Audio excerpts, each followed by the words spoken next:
Hi, xin chào tất cả mọi người. Có lẽ đây là video mà mọi người cũng như là bọn mình mong chờ nhất đúng không nào? Đó chính là video house tour. Mời mọi... mà khoan, có gì đấy không ổn nhỉ?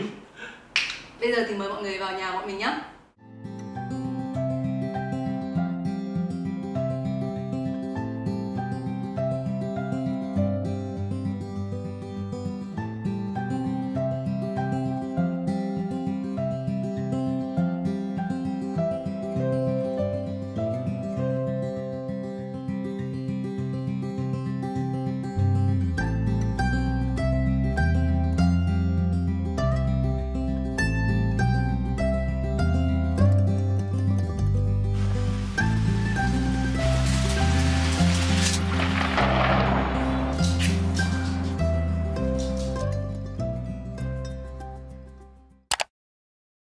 Đây là cái layout nhà chủ đầu tư mà bọn mình nhận vào năm 2020. Căn hộ của bọn mình là một căn hộ 130m² và có 2 mặt thoáng.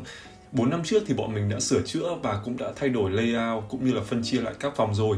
Ở sửa nhà đó thì gần như là bọn mình đập toàn bộ căn hộ đi và bọn mình làm lại từ đầu. Và thời gian đó thì hầu như là bọn mình chọn những cái loại tủ nội thất rời và tông màu chính ở trong nhà là màu trắng và màu nâu gỗ đậm. Ở đó thì hai vợ chồng mình rất là mê màu trắng cho nên là gần như mọi người có thể nhìn thấy là góc nào ở trong nhà nhìn vào cũng rất là trắng sáng đúng không nào? Nhìn tổng thể căn nhà thì thấy cũng rất là xinh xắn, mọi thứ được gọn gàng, sạch sẽ và tươi sáng đúng theo phong cách Hàn Quốc mà bọn mình muốn và thích ở thời điểm đấy. Ở cả hai lần sửa nhà này thì bọn mình đều chọn đơn vị thiết kế là 1988 Wood Factory và trước đây là tiệm tạp hóa mùa hè. Nhưng ở đợt sửa nhà này thì bọn mình đã lột xác hoàn toàn, mọi người cùng đón xem nhé. Đầu tiên thì bọn mình sẽ đến cả cái khu vực là sảnh chính, có nghĩa là cái sảnh nó bắt đầu đi từ ngoài cửa vào trong nhà bọn mình. Thì thực ra nếu như mọi người có thể theo dõi bọn mình từ ngày trước ấy, thì mọi người sẽ thấy rằng là cái khu vực này không có quá nhiều thay đổi, cho nên là để tiết kiệm chi phí thì bọn mình sẽ vẫn giữ nguyên.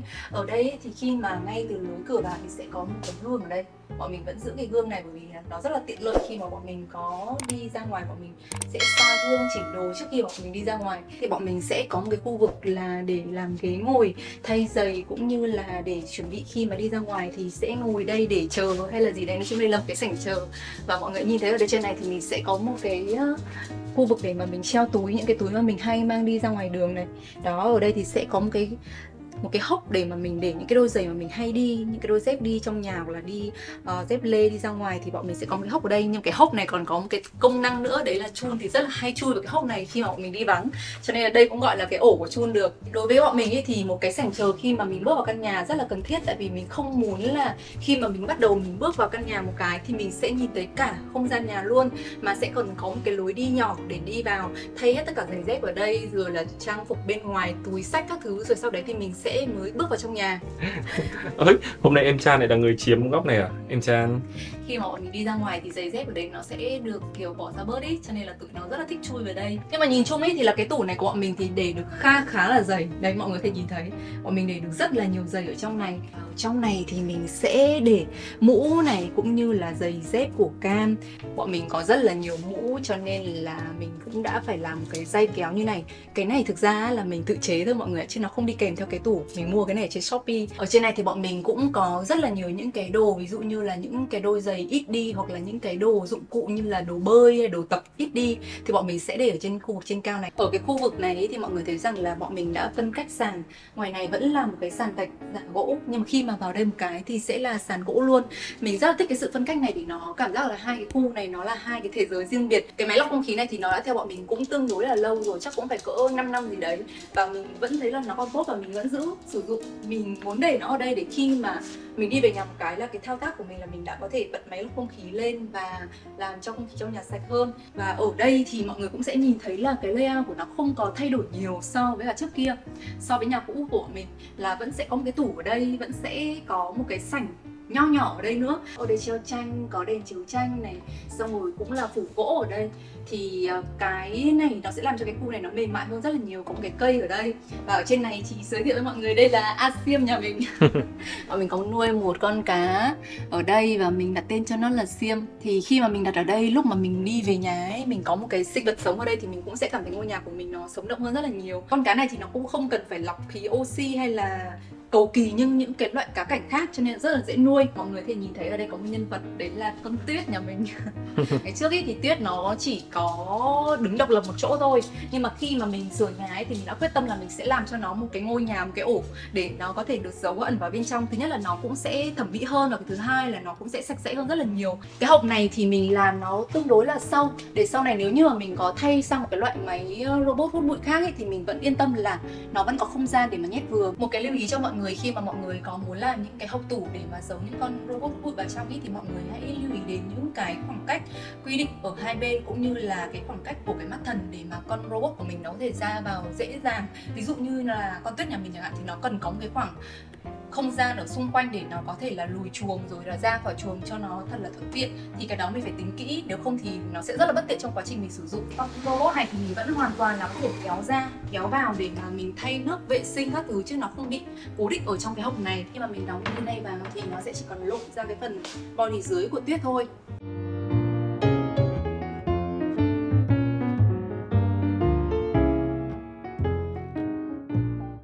Này, khi bọn mình thiết kế tất cả những cái đồ nội thất trong nhà ấy, thì bọn mình muốn là làm sao mà nó minimal nhất. Bởi vì với mình những cái thiết kế mà nó càng minimal thì nó sẽ càng trường tồn với các thời gian. Trông nếu mà nó đứng đơn lẻ thì nó sẽ khá là nhàm chán đúng không?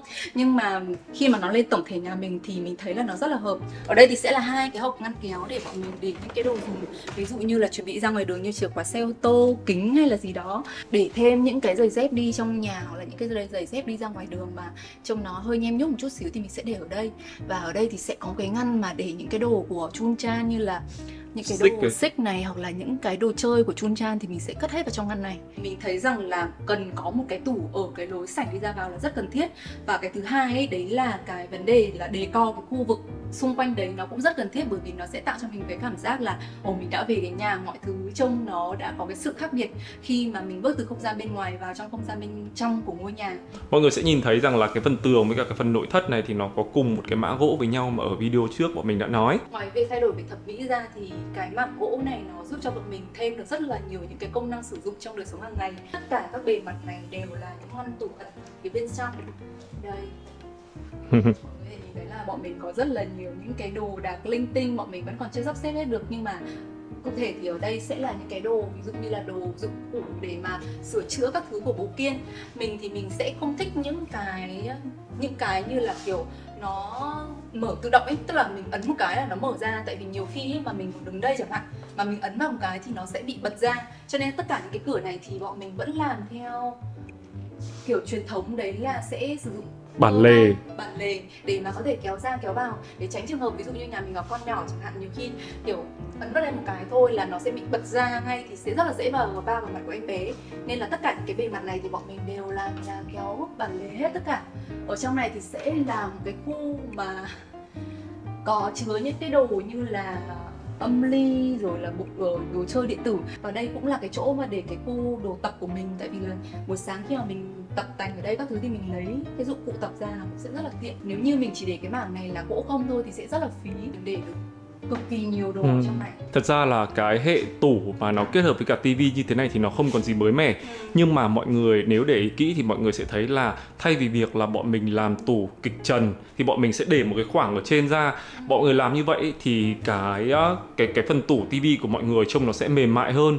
Nó sẽ có hở trên hở dưới như thế này, và cái tivi của các bạn khi mà các bạn làm bo khung hẹp như thế kia nó như là một bức tranh vậy. Và khi mà các bạn làm trên một cái mặt trơn như thế thì các bạn để cái màn hình tivi kiểu gì, hình nào thì trông nó cũng vẫn rất là đẹp và rất là sạch mắt.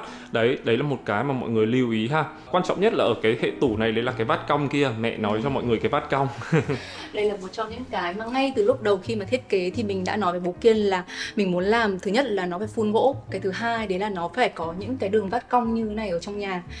Tại vì khi mà mình làm full gỗ ấy, thì nếu mà mình làm không cẩn thận ấy, thì nó sẽ làm cho cái ngôi nhà của mình nó bị nặng hơn rất là nhiều. Nhưng mà chính những cái đường cong này thì nó sẽ làm cho những cái vách gỗ của mình nó mềm mại hơn. Và mình không biết nữa, mình rất là kiểu bị ám ảnh với những cái đường cong như thế này. Ở trên này như lúc nãy bố Kiên có nói là bọn mình không có làm kịch trần, tại vì bọn mình có tính là khi mà bọn mình làm lên ý, bọn mình sẽ có những cái đường led hắt lên, thì khi mà mình có ngồi ở trong nhà mình xem phim này, hoặc là mình cần những cái không gian kiểu trông nó chill chill hơn một tí thì mình có thể bật những cái dải đèn led màu như này. Cái đèn led màu này mình có thể thay đổi các màu và nó cũng có thể thay đổi theo hiệu ứng của âm thanh.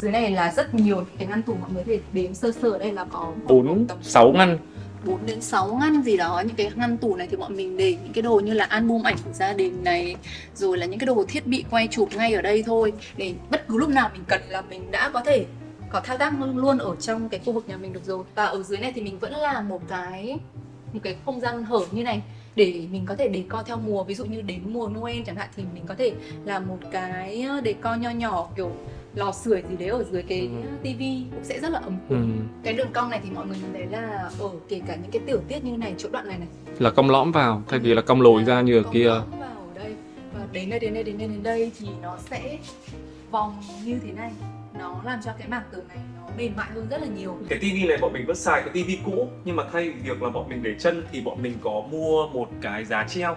Cái giá treo tivi như này, đây mọi người có thể nhìn thấy là mình đang lôi ra và nó có thể nghiêng được theo chiều này, hoặc là nó có thể nghiêng được theo chiều này. Cái tivi này thì siêu mỏng luôn đấy mọi người, cho nên là sờ vào nó sẽ khá là ghê. Khi mà mọi người làm ấy thì mọi người nhớ là mọi người mua những cái giá treo tivi mà nó có thể xê dịch được, thì khi mọi người ngồi bên này hoặc là mọi người đứng trong bếp thì mọi người vẫn có thể xem được. Và chú ý hộ mình một điều nha, là mình biết là sẽ có rất là nhiều thiết kế người ta làm sát mép cái tivi này luôn, cái khung gỗ này nó sát mép tivi này luôn. Trông thì nó có vẻ đẹp đấy, nhưng mà về thời gian lâu dài sử dụng nó rất là bất tiện.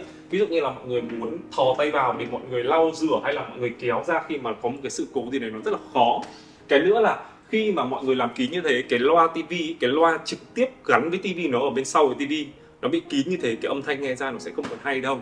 Cho nên là mọi người nhớ là cố gắng làm hở trên hở dưới thôi cũng được, thay vì hở hai bên, hở khoảng tầm 2-3 phân thì cái khung tivi này của mọi người dùng về lâu về dài nó sẽ tiện hơn là làm khít với cái mép tivi ha. Cái tivi thì bọn mình không có thay đổi inch, nhưng mà khi mà mình lên một cái mảng gỗ ấy, thì cảm giác như là cái tivi này nó có một cái màn hình khá là rộng, nên là mình cảm giác là nếu như mình cho vào một cái khung gỗ như này, nó vừa làm cho cái phong cách của mình nó được gọn gàng hơn, mà mình xem thì mình sẽ tạo được một cái hiệu ứng như là mình đang đi xem ở rạp chiếu phim ấy. Khu bên cạnh này thì ngày xưa thì nó là khu bàn thờ bọn mình treo. Thật ra thì bọn mình làm cái hệ nội thất như thế này, mọi người sẽ cảm giác là nó chật hơn, nhưng mà thực tế là nó không nhé mọi người. Chiều sâu nó bằng với cái nội thất ngày xưa, nhưng mà nó ăn lên trên tường cao hơn. Tại vì là ngày xưa với những cái nội thất rời mà mình đặt ở trên sàn, với cái chiều sâu như vậy thì gần như là cái chiều cao trên của cái nội thất đấy là mình sẽ không xài được một cái gì, nó chỉ là mảng tường trắng bình thường thôi. Nhưng mà bây giờ thay vì như vậy thì bọn mình sẽ làm một cái hệ tủ nó liền như này, mình có thể sử dụng những cái không gian ở trên cao hơn. Khi mà thiết kế cái khu này là bọn mình đã xác định luôn là bọn mình sẽ để chiếc đèn Fontana ở đây rồi. Có lẽ là sẽ có một tập bọn mình sẽ nói riêng về các cái loại đèn mà bọn mình đang dùng. Nó sẽ có rất là nhiều những cái chế độ. Đây mọi người nhìn thấy buổi tối mình chỉ cần hắt lên trên cái tủ này, nó le lói rất là dễ chịu. Và khu này nó là gần như là một cái tủ thờ, cho nên là mình cũng muốn làm sao mà để mọi thứ nó được đơn giản, gọn gàng nhất ấy. Ở bên dưới thì bọn mình sẽ có hai cái ngăn kéo để những cái đồ ví dụ như là nến thắp hương hoặc là đồ ăn cho cá ở bên ngoài. Thì khi mà mình làm cái tủ này là mình đã phải tính luôn kích thước, chiều cao, chiều rộng làm sao để khi đặt cái đèn này vào nó sẽ có những cái không gian như thế này, nó hắt cái tia lên rất là đẹp. Và ở trên này thì bọn mình làm bàn thờ. Đó. Ở trên này thì bọn mình làm bàn thờ, thì thay vì việc là bọn mình làm bàn thờ treo lưng lửng giữa nhà như ngày xưa thì bây giờ bọn mình làm thành một cái tủ thờ như thế này. Và ở đây thì nó sẽ có một cái ngăn kéo ra để những cái dịp ông công, ông táo hoặc là dịp lễ Tết thì bọn mình sẽ đặt mâm cơm cúng lên đây. Thay vì việc là bọn mình phải bê cái bàn ăn ra chỗ khu vực bàn thờ giống như các năm trước. Đó, thì sẽ có một cái ngăn kéo cố định ở đây để mà mình có thể để mâm cơm. Cái khoảng giữa này thì mình sẽ để những cái đồ ví dụ như là đồ dự trữ như là khăn lau hoặc là hương. Còn ở trên này là bàn thờ đã được làm theo kích thước lộ ban. Thì mọi người có thể nhìn thấy là ở cái hậu thì nó có một cái vòng tròn. Thì cái hậu đấy nó là một cái đèn led. Đó, có thể dim được, có thể dimmer được để cho nó cái sự sáng tối nó khác nhau tùy vào hoàn cảnh ấy. Đấy, ví dụ chạm vào sẽ tắt này, mọi người chạm tay vào thì nó sẽ lại sáng lên. Mọi người muốn bớt độ sáng lên thì mọi người sẽ dim xuống. Đó, như thế. Và ở đây thì mình để ảnh của bố mình khi mà ông mất thì tính để lên trên này. Thì khi mà làm cái bàn thờ này thì bọn mình cũng phân vân rất là nhiều về cái cánh cửa tủ này. Cái cánh cửa tủ như thế này thì sẽ có nhiều người mình biết rằng là sẽ đặt một cái câu hỏi là tại sao bàn thờ mà lại cho vào một cái tủ và đóng cánh lại như thế. Thì bọn mình đã đi tìm hiểu rất là nhiều, bọn mình đã tìm hiểu những cái người mà họ có kinh nghiệm, rồi những cô, những bác có kinh nghiệm. Thì người ta đều bảo là bàn thờ ấy thì nên để kín đáo mọi người ạ, cho cả người sống lẫn cả người đã mất. Tại vì là khi mà kín đáo như thế, chúng ta sinh hoạt ở trong nhà này, rồi kiểu có ảnh các thứ trên bàn thờ, đôi khi nó sẽ tạo sự bất tiện. Cho nên là hãy làm cái cánh cửa tủ như thế này. Và ở đây thì bọn mình có những cái lỗ nhỏ để nó tạo một cái cảm giác nó không bị kín bưng và rất là khó chịu ở bên trong. Thì bọn mình có làm những cái họa tiết lỗ như thế này. Lẽ ra đầu tiên đó là cái họa tiết tròn, nhưng mà khi mà lên cánh cửa tủ thì nó bị trông như cái quạt thông gió ấy. như một cái quạt thông gió, và nó không hợp với cả cái phong cách mid-century mà bọn mình muốn. Tại vì mọi người biết đấy, mid-century thì nó là một cái phong cách từ Bắc Âu, còn bàn thờ rõ ràng nó là một cái văn hóa của Á Đông. Cho nên để mà nó match được với nhau ấy thì bọn mình phải tính rất là nhiều. Và cuối cùng bọn mình đi đến cái phương án là bọn mình sẽ làm cái cánh cửa tủ phẳng như thế này và có những cái lỗ vuông như thế này. Các cái màu gỗ bọn mình vẫn có giữ lại đây. Đây bọn mình vẫn một đầu tiên là mẹ heo chọn màu này, rồi mình chọn màu này nên các thứ. Xong rồi cuối cùng đến cuối cùng mọi người ạ. Cái mảng gỗ này đâu? Cái đấy mình không giữ được, mình không giữ được. Mình không giữ được cái mảng đấy ạ. Tại vì là các anh thợ bị đổ sơn lên đấy. Trời. Cái màu đây đầu tiên là bọn mình định chọn những cái tông màu trong như thế này. Nhưng mà cuối cùng màu thì hết, màu thì không đủ ván, xong rồi màu thì vẫn còn vân mắt tròn. Và cuối cùng sau 49 lần bọn mình chọn vân gỗ thì cuối cùng bọn mình chọn được cái mã này là mã 609 EV. Thì mọi người nếu mà để ý, mọi người sẽ không thấy nó có các cái mắt vân gỗ tròn. Và đấy cũng chính là cái mong muốn của vợ chồng mình khi mà vợ chồng mình tìm được cái họa tiết gỗ. Nó chỉ có những cái vân gỗ sọc như thế này thôi. Tại vì nếu mà có nhiều những cái mắt gỗ tròn ấy, đây mình sẽ tìm một vài những cái hình ảnh minh họa, nhìn nó cực kỳ là khó chịu mọi người ạ. Nhìn nó rối rắm, và khi mà các bạn nhìn vào một cái mảng lớn gỗ mà nó nhiều họa tiết như thế, cảm giác như bị thôi miên ấy. Đấy, cho nên là mọi người chú ý là nếu mà mọi người xác định là làm những cái mảng gỗ lớn, full gỗ như thế này thì mọi người nên tìm những cái vân gỗ mà nó chỉ có vân sọc như thế này thôi. Nó sẽ làm cho ngôi nhà của bạn vẫn đẹp, vẫn có hơi hướng gỗ, nhưng mà làm cho không gian nó không bị bí, không bị khó chịu, không bị rối rắm. Cái mặt gỗ này của bọn mình là mặt melamine, có mã là 609 EV, và lõi thì bọn mình sử dụng hoàn toàn là lõi xanh chống ẩm VDF. Đó, cho nên là nếu mà mọi người làm thì mọi người có thể tham khảo gỗ công nghiệp của An Cường. Tại vì đợt này thì bọn mình sử dụng hoàn toàn là gỗ công nghiệp của An Cường. Ở bên trong kia thì trong phòng ngủ nó sẽ có một vài những cái họa tiết cũng rất là hay luôn, thì mình sẽ chia sẻ kỹ hơn với mọi người nhé. Ban đầu khi mà quyết định sửa nhà và sử dụng gỗ công nghiệp ý, bọn mình lăn tăn rất là nhiều, đặc biệt là mình. Tại vì là mình không thích cái sự gọi là sao, cái sự nhàm chán của những cái căn nhà mà thường khi các bạn đi mua chung cư là chủ đầu tư họ hoàn thiện ấy, thì những căn nhà đó vẫn là sử dụng gỗ công nghiệp, vẫn là những cái loại đá nó rất là phổ thông, nhưng mà nhìn vào căn nhà nó rất là nhàm chán. Đặc biệt là với những người mà có cái nhu cầu sống trong một cái không gian sống mà nó có tính cá nhân hóa cao như là vợ chồng mình, thì trước khi làm gỗ công nghiệp bọn mình nghĩ rằng là nó sẽ bị nhàm chán mọi người. Nhưng mà cuối cùng thì đây là một cái quyết định rất là đúng đắn.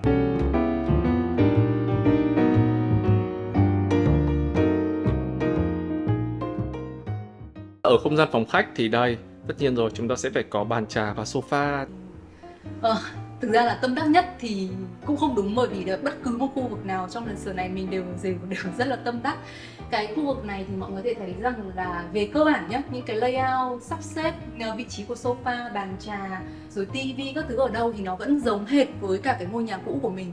Tại vì mình nghĩ rằng là khi mà mình đã sinh hoạt ở trong một cái môi trường lâu ấy thì mình rất là quen thuộc với cả những cái giao thông trong cái căn nhà đấy.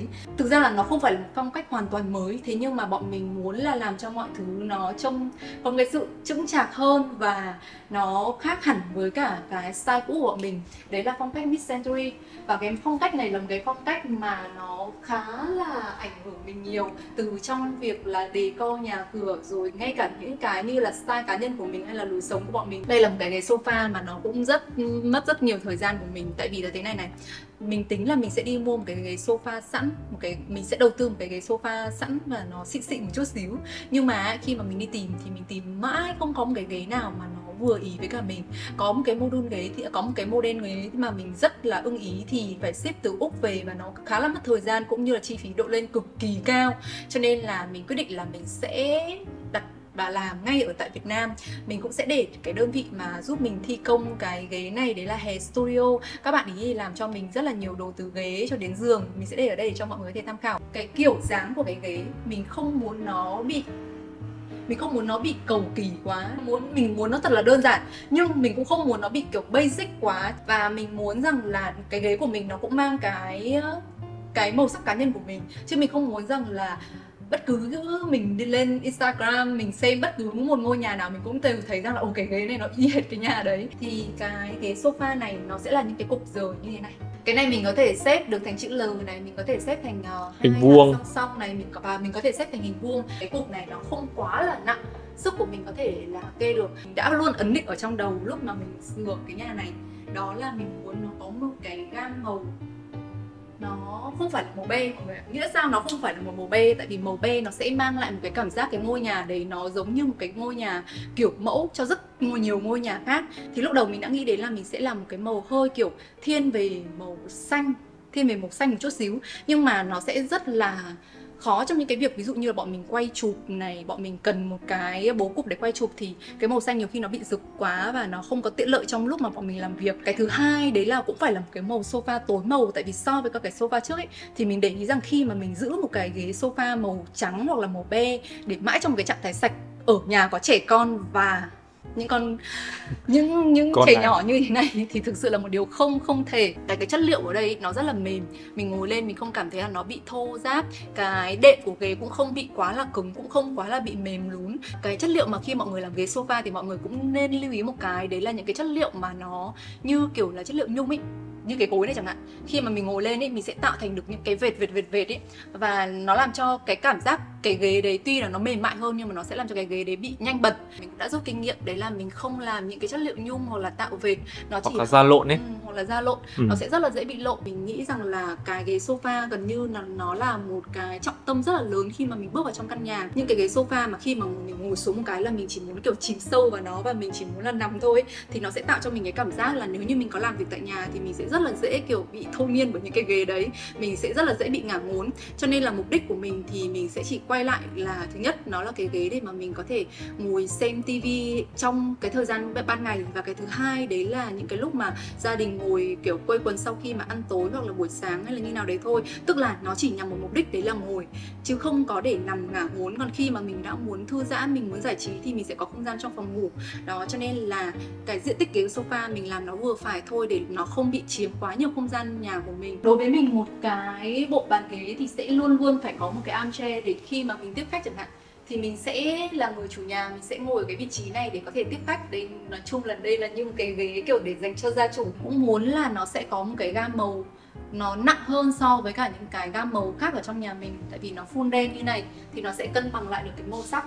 Và cái bàn này là một cái bàn mà bọn mình đã phải mất khoảng độ tầm hơn một tháng để chờ đợi. Mọi người sẽ nhìn thấy là trên cái mặt bàn nó sẽ có những cái răm lỗ như thế này, chứ nó không phải là mặt phẳng nha mọi người.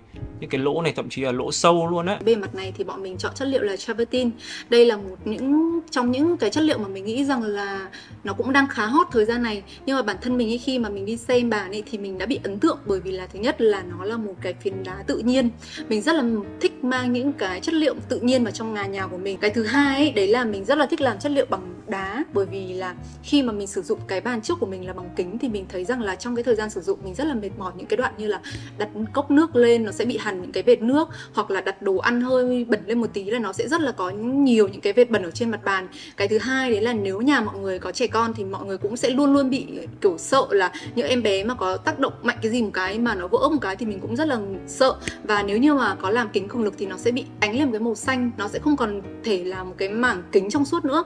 Cho nên là khi mà bọn mình chuyển sang cái chất liệu này thì mình thấy nó rất là ok trong cái vấn đề mình sử dụng. Mình có đặt các cái đồ đạc lên đây thì mình cũng yên tâm, và mình cũng không sợ là nó bị bẩn nữa, bởi vì là trong cái màu của nó rất là khó để lộ những cái vết bẩn ra. Cái đá travertine này thì nó là phiến đá tự nhiên của miền Nam nước Ý, và travertine này thì nó cũng có đá nhân tạo nhá, nhưng mà thường là đá nhân tạo nó chỉ dày khoảng tầm 1 phân thôi.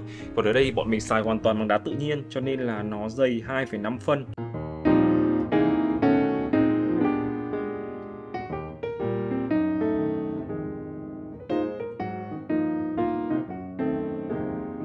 đồ duy nhất ở cái chỗ khu vực phòng khách này mà bọn mình còn giữ lại, đấy chính là cái đèn này của Phít Đăng Sen.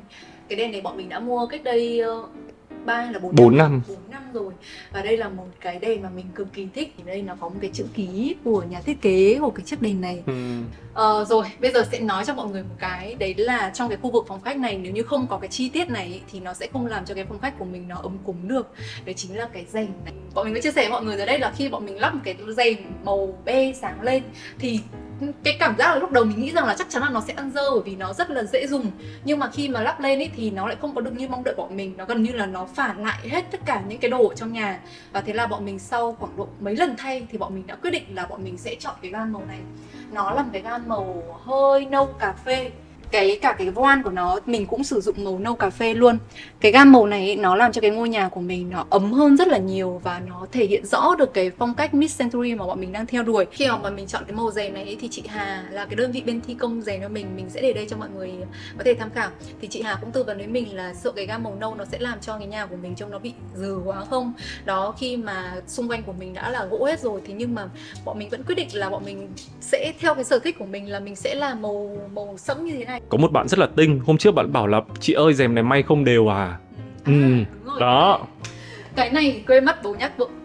Thực ra đây cũng là một cái mà bọn mình một cái ý đồ vừa tâm đắc mà vừa là một cái ý đồ rất là thú vị của bọn mình là như này. Bình thường nhá là họ sẽ làm cái chốt cố định ở đây để mình kéo hết ra thì cái rèm nó sẽ rất là đều. Nó sẽ rất là đều những cái sóng như thế này. Nhưng mà bọn mình quyết định là bọn mình sẽ không làm chốt cố định. Đó. Đây. Mọi người thấy không? Là bọn mình có một cái mảng không gian xanh ở ngoài này.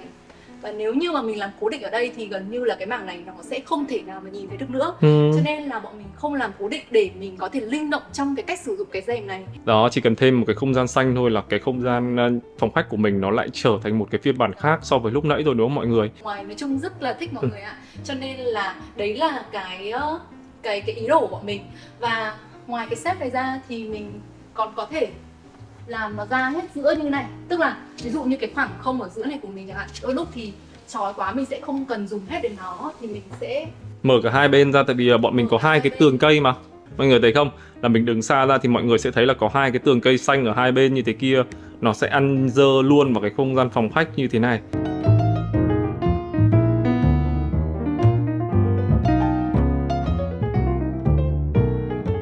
cái lần này sửa nhà ấy thì mình sẽ không làm bất cứ những cái gì nó lưng lửng, bởi vì là trong cái thời gian mà mình sử dụng ấy thì mình thấy rằng là những cái món đồ lưng lửng nó sẽ rất là bất tiện. Thứ nhất là mình không có vệ sinh được cái bề mặt trên cao, rất là dễ bị bám bụi hoặc là mạng nhện, và cái nữa đấy là nó rất là phí cái không gian, cái khoảng cách giữa cái món đồ đấy với cả cái trần, cho nên là mình làm full hết cả lên. Và ở trên này thì mình vẫn có cả những cái hộp tủ như này, tại vì mình không muốn phí cái khoảng không như thế. Nếu mà mình để sách quá cao ở trên đấy mình cũng không có với được, cho nên là những cái hộp tủ này sẽ là những cái kho lưu trữ những cái món đồ mình ít sử dụng tới thì mình sẽ cho hết trong hộp tủ này. Xung quanh vẫn là những cái hộp tủ, cho nên là lần này bọn mình có thêm rất nhiều những cái không gian để mà lưu trữ đồ đạc. Đó thì về không gian của giá sách này thì cũng không có gì thay đổi quá là nhiều, nhưng mà với cái không gian bên này thì có ngày xưa ấy, ở đây nó là một cái lò sưởi, bọn mình thay ở đây thành một cái hệ tủ như thế này. Thứ nhất nhá là ở phía bên trên này bọn mình có một cái điều hòa. Cái điều hòa này thì khi mà mình cho vào đây mình cũng tính là mình định ốp gỗ lên, nhưng mà mình thấy rằng là cũng không cần thiết lắm. Ở đây thì mình sẽ có một cái gương đỏ. Cái gương đỏ này cũng là một câu chuyện mà rất là vui. Đấy là lúc mà bọn mình sửa nhà ấy thì bình thường như người ta là sửa xong xuôi thì sẽ đi tìm đồ decor đúng không? Nhưng mà bọn mình thì khác, bọn mình đi tìm đồ decor trước xong đến mới lên ý tưởng nhà. Tại vì mình muốn là mình sẽ tìm ra những cái cảm hứng của mình từ những cái món đồ decor này. Và lúc mà mình đi tìm cái gương này thì mình tìm thấy cái đèn ETA này, và mình không biết được hai cái này lúc mà đặt ở showroom nó không có đặt cạnh nhau, nó cũng không có liên quan đến nhau, nhưng mà lúc mà mình nhìn mình đã bảo bố kia là ôi em sẽ thay đổi hết tất cả những cái layout ở cái khu vực này. Cái gương này thì là một cái gương của Cartel, và mình không biết đây có phải là cái collection kiểu đặc biệt của họ không, bởi vì là bình thường ý thì cái gương này sẽ có màu trắng với màu đen là phổ biến nhất, nhưng mà màu đỏ thì là cái màu mà mình thấy ít thấy có nhất. Và lúc mà mình thấy cái gương này của Cartel thì mình đã rất là thích, tại vì là cái chất lượng gương của nó rất là trong. Cái thứ hai là nó là polycarbonate mọi người ạ. Đó, nó có một cái màu đỏ luôn rất là đẹp luôn. Thì ở đây mình có một cái gương như thế này, mình có thể đứng đây để chụp ảnh, hoặc là mình làm, nói chung là mình sẽ có rất là nhiều bức ảnh sống ảo được ở đây mọi người ạ. Cái đèn đẹp quá nhở? Cái đèn đâu ra nhở? Đây là một món quà rất là đặc biệt của chồng mình nhân dịp 20 tháng 10 của cách đây mấy năm? 2 năm. 2 năm. Đó. Thì hồi đấy thì chồng mình có tặng cho mình cái đèn này. Thực ra lúc đấy thì mình cảm giác là cái đèn này nó hơi bị lạc quẻ so với cái nhà của mình ở cái thời điểm đấy. Ở cái thời điểm đấy. Nhưng mà càng dùng thì mình lại càng thấy là cái đèn này nó cực kỳ đẹp. Cái đèn này tên chính xác là gì nhỉ? Bonjour Versailles. Đang muốn là để cho chồng mình sẽ đi được. Bọn mình có rất là nhiều thứ để chia sẻ về đèn cho mọi người. Khi mà buổi tối thì mình có thể là đi nó xuống một tí để cho cái không gian phòng khách của mình nó được kiểu chill hơn.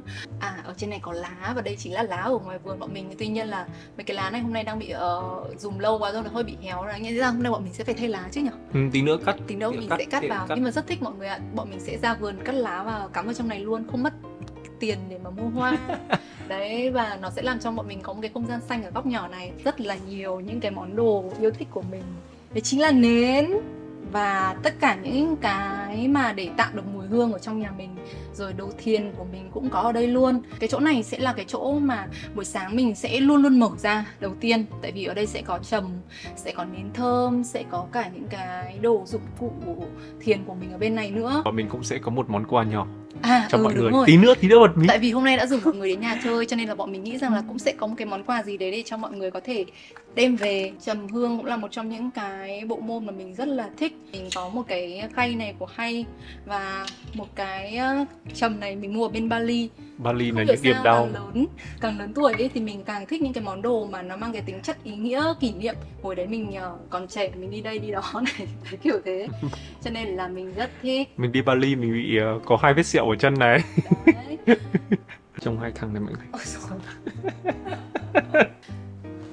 Trời ơi, tôi thích cái đèn này. Đây. Mình không biết ở đây có bạn nào đã tìm thấy cái đèn này thứ hai chưa? Bọn mình làm riêng ra luôn.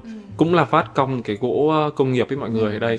Cũng là cái tường vát cong gỗ công nghiệp. Đấy, và ở chỗ này nó giao thoa bởi 2 cái trần là giật xuống để cho trần phòng ăn để đi đường thoát nước điều hòa. Đó thì nó sẽ giật trần xuống so với cả trần phòng khách. Nên khi mọi người làm cái khu này đây thì nó sẽ là một cái khu tách biệt dành cho cái đèn ETA này. Đằng sau này thì ngày xưa nó vẫn là một cái giá như thế thôi, nhưng mà thay vì việc là dưng cái giá trắng đấy và có cái chiều sâu nó hơi nông thì bọn mình đã làm một cái giá mới là phun gỗ và nó có cái chiều sâu hơn nữa để cho mình có thể để đồ được nhiều hơn. Ở đây sẽ có một cái loa mà mình vừa có thể nghe được đĩa than, vừa nghe được băng cassette, vừa nghe được đĩa CD.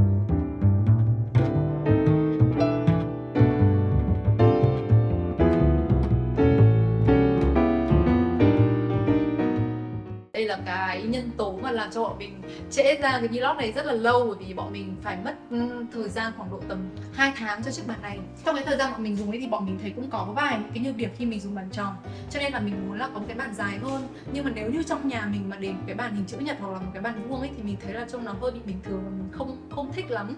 Nên mình quyết định là sẽ thay sang một cái bàn có cái hình elite chứ không phải là hình bầu dục nhé mọi người. Hình bầu dục nó sẽ khác hình elite. Lúc mà cái nhà trong cái giai đoạn hoàn thành cái nhà ấy, thì mình đã nghĩ ngay là ở đây chắc chắn phải là một cái bàn elite thì nó mới đẹp được. Cái mặt bàn đá này thì nó không phải là travertine hay không phải là marble mà nó là đá cẩm thạch.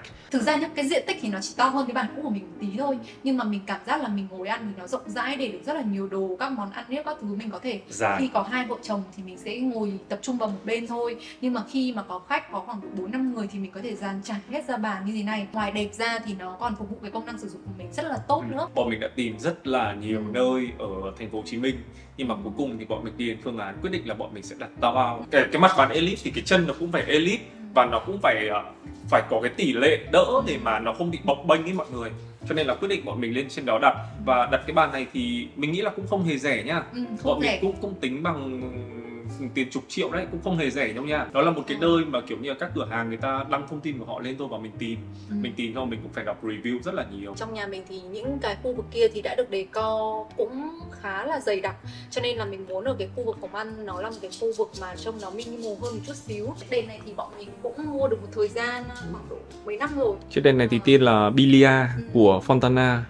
Cái chiếc đèn mình nghĩ rằng là trông nó sẽ trường tồn với thời gian luôn. Ở bên này thì bọn mình có một cái cây được tặng tân gia. Nói chung là lúc đầu ấy, khi chưa cho cái cây vào đây thì thấy chỗ này là cũng rất ok rồi, nhưng cho cái cây vào thì cảm giác chỗ này nó sống động hơn. Tủ trông thì nó rất là basic, rất là kiểu dáng đơn giản thôi, nhưng mà chỉ cần một cái đường cong thôi và những cái decor xung quanh nó thôi thì đã làm cho cái bàn này nó đặc sắc hơn rồi.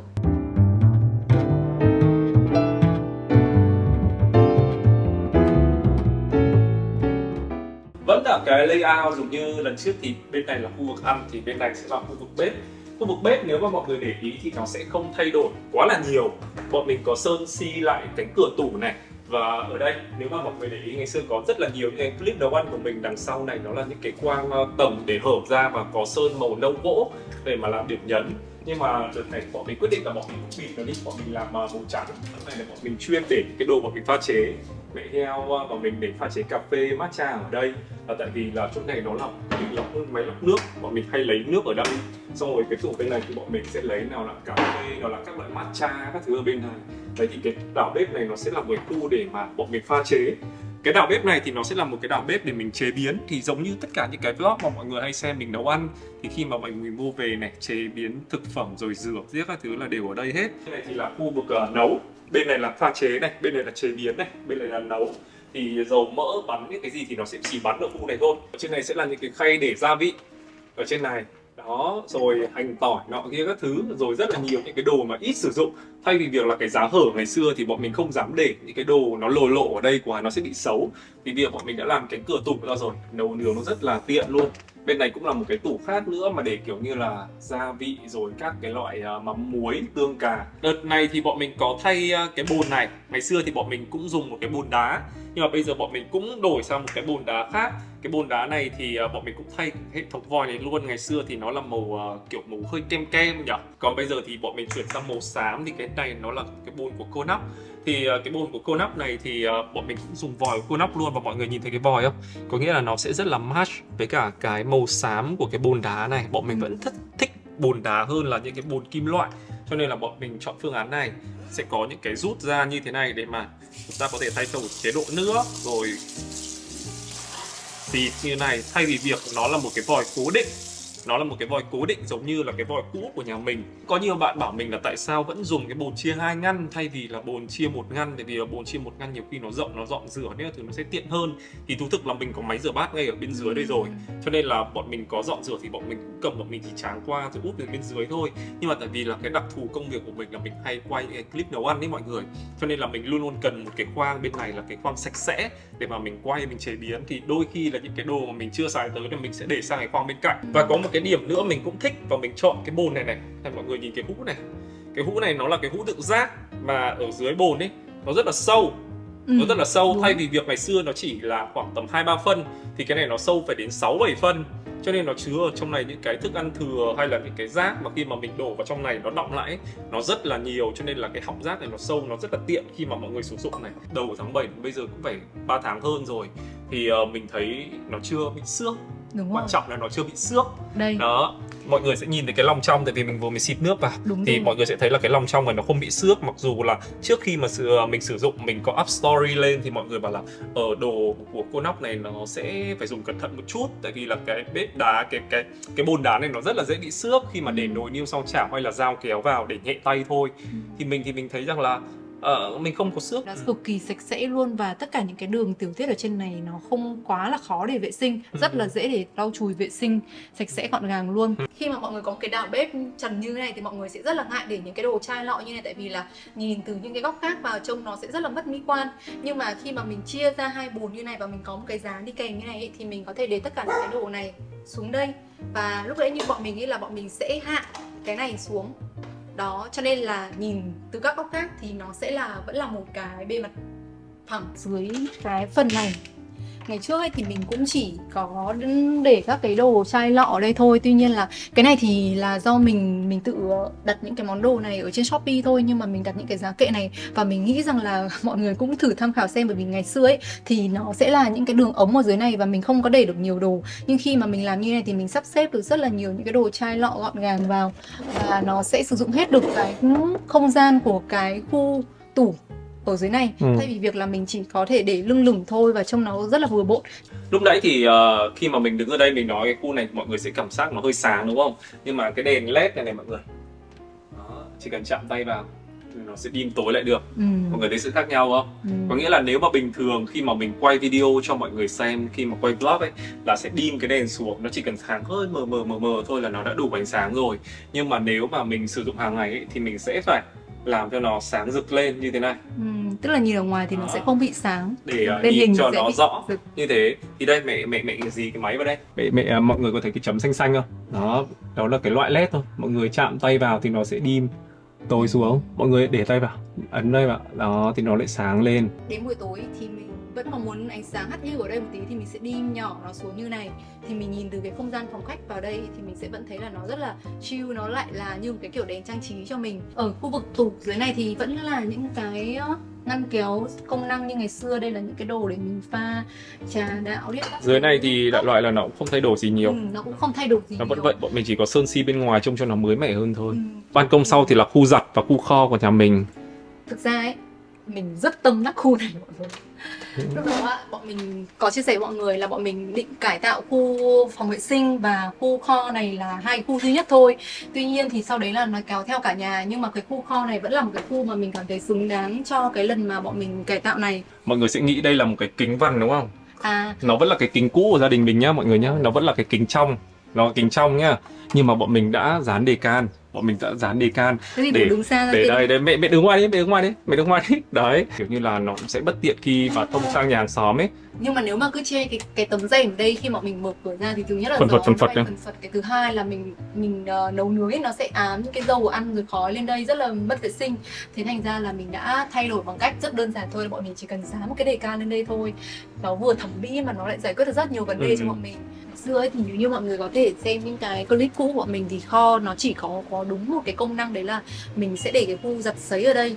Nhưng mà như thế thì mình thấy rằng là nó sẽ hơi bị phí, bởi vì thực sự là bọn mình có một cái không gian ban công phụ này nó rất là rộng.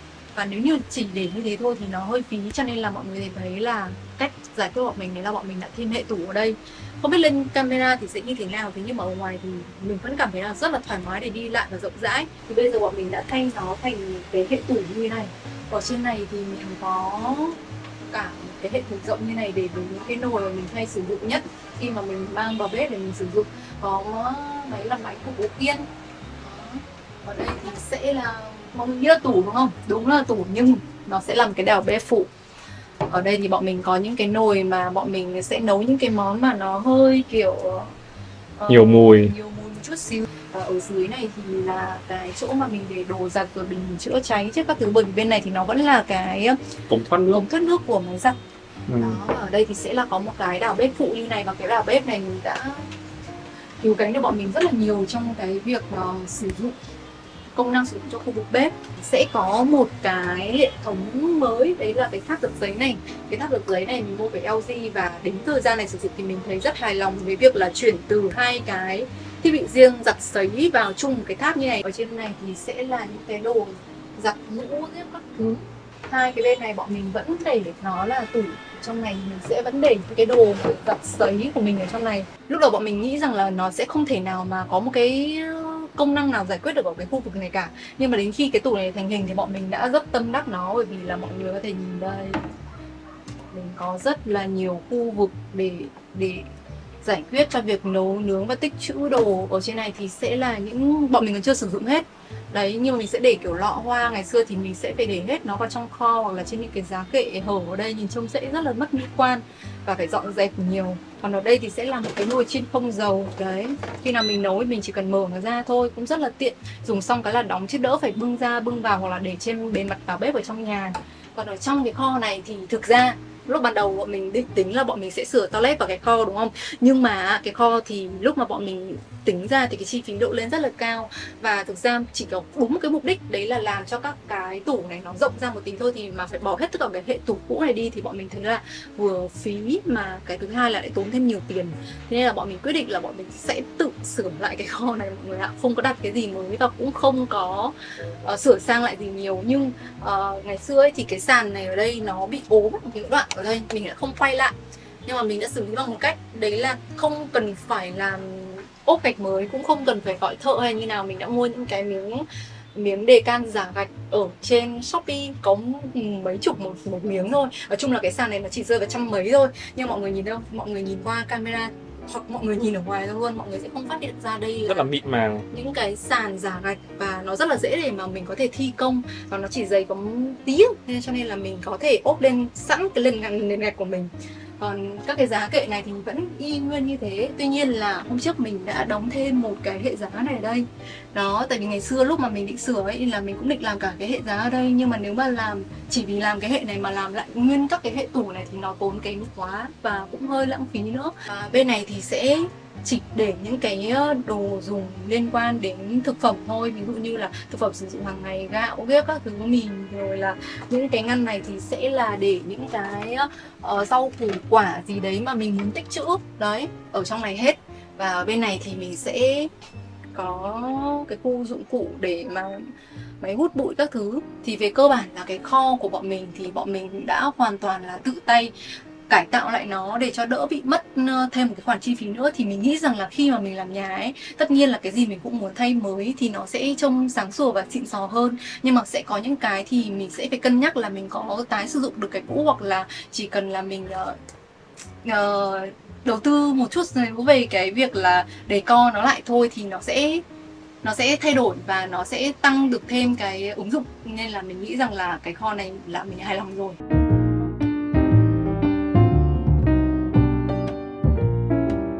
Như vậy là bọn mình cũng đã đi sơ hết những cái khu ở bên ngoài này rồi.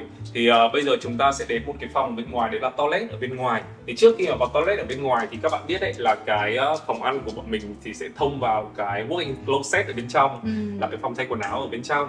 Thì đợt này bọn mình có thay hai cái đèn này. Hai cái đèn này thì ở clip trước thì mọi người đã thấy rồi. Thì đèn này là của Okayo, thì có tên là Luna, đấy, của hãng Okayo. Thì đây là một hãng đèn của Đức.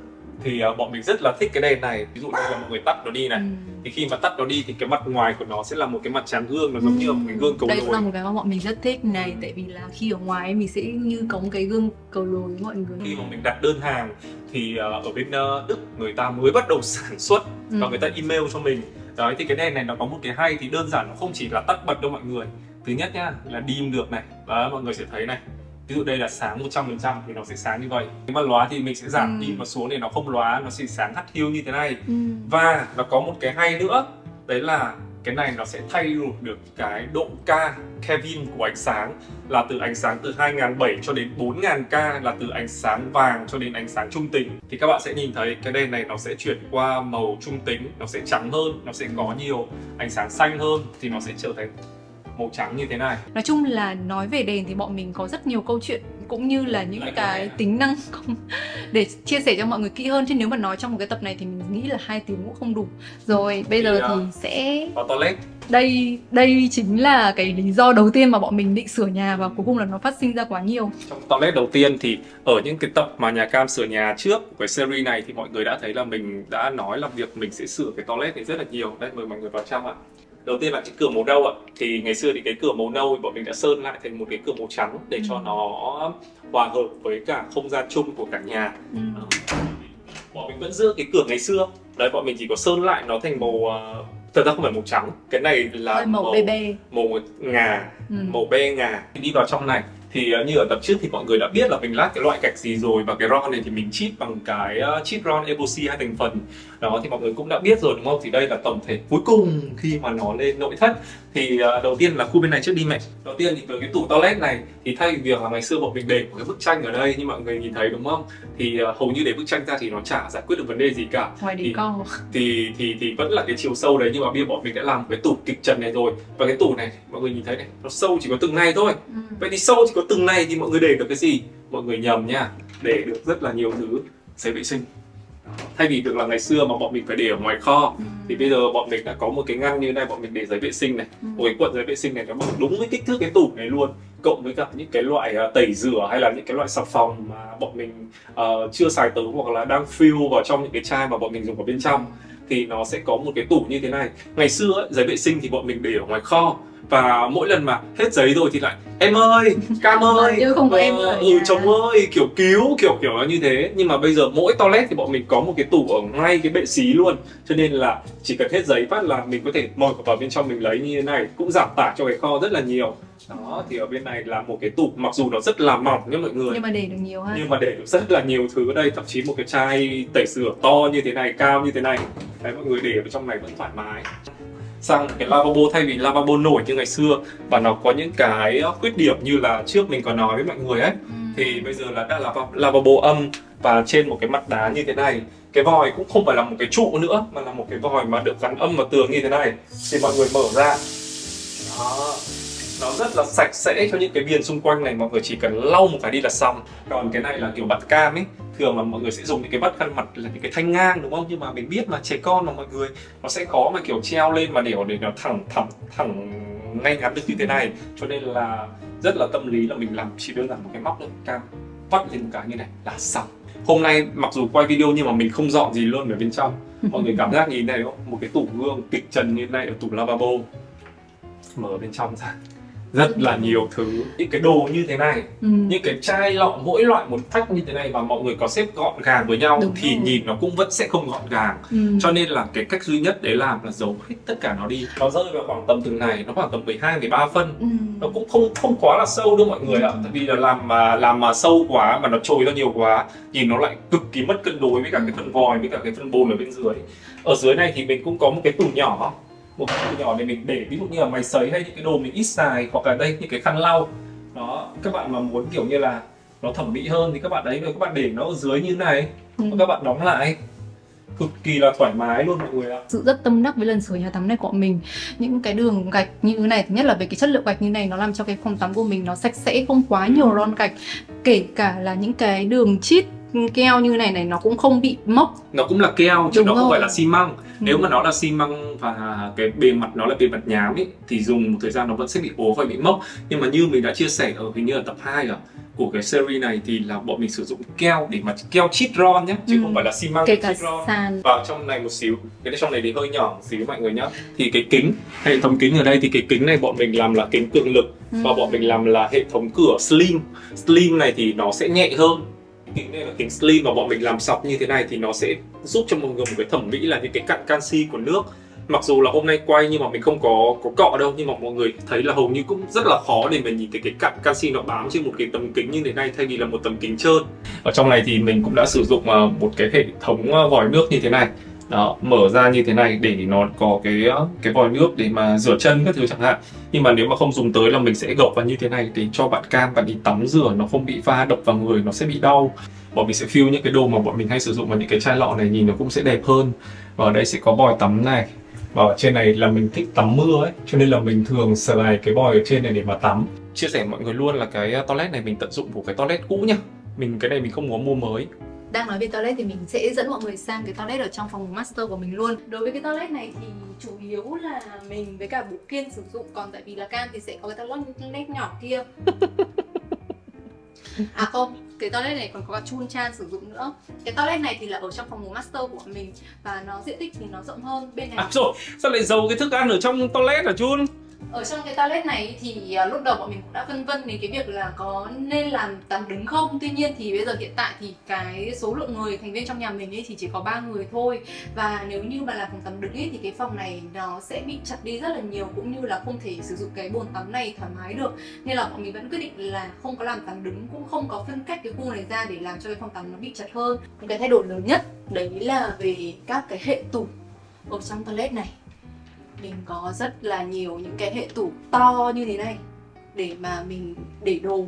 Ở trong này thay vì những cái mảng tường trơn ngày xưa thì mình đã biến nó thành những cái hệ tủ mà để có thể để được rất là nhiều đồ tắm tiếp của Cam của mình này, các cái đồ chai lọ, tắm bồn tiếp các thứ. Ngày xưa ấy thì bọn mình có cái bồn cầu, như lúc nãy Bố Kiên nói là cái bồn cầu cũ thì cái bồn cầu ngày xưa ở đây nó cũng là bồn cầu đấy thôi. Nhưng mà bọn mình phải thay đổi bởi vì là thế này.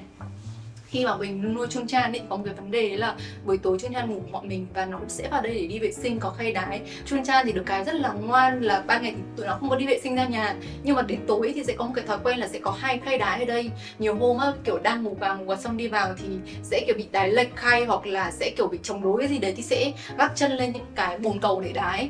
Và những cái đường gioăng ở xung quanh ấy nó sẽ rất là nhanh bị ố. Khi mà bọn mình đi khách sạn nhiều ấy thì bọn mình thấy rằng cái bồn cầu treo như thế này thì nó rất là tiện lợi trong việc mà mình vệ sinh. Tức là mình sẽ không bao giờ phải lo cái đường men gạch ở bên dưới. Và ngày xưa ấy, lúc mà làm cái này đáng nhẽ ra là cái hộc này của mình nó sẽ là ở đây. Thế nhưng mà Bố Kiên thì còn nói với mình là nếu như em để cái hộc này ở đây thì thứ nhất là nó sẽ bị hơi cấn với cả cái khu vực ở trên này, với cả cái thứ hai là cũng không có đặt được cái vòi như này. Cho nên là bố Kiên đã chuyển cho mình cái này sang đây, thì mình thấy là nó rất là hợp lý, tại vì khi mà mình tắm ấy, mình tựa ở đây mình lấy đồ ấy cũng rất là dễ. Và tự nhiên lại có cái hộc để decor, và mình cũng rất là thích cái hệ thống vòi này mà bố Kiên đã chọn cho mình. Tại vì là lúc mà mình làm đây thì bọn mình muốn là thay cái hệ thống vòi ngày xưa là nó treo lơ lửng ở đây.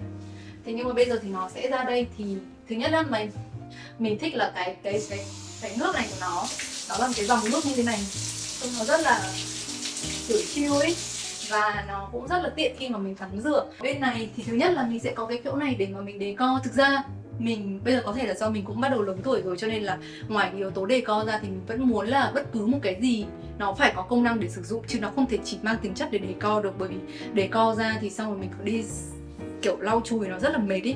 Cho nên là ở đây thì sẽ là những cái món đồ vừa để decor nhưng cũng vừa là mang tính chất sử dụng luôn.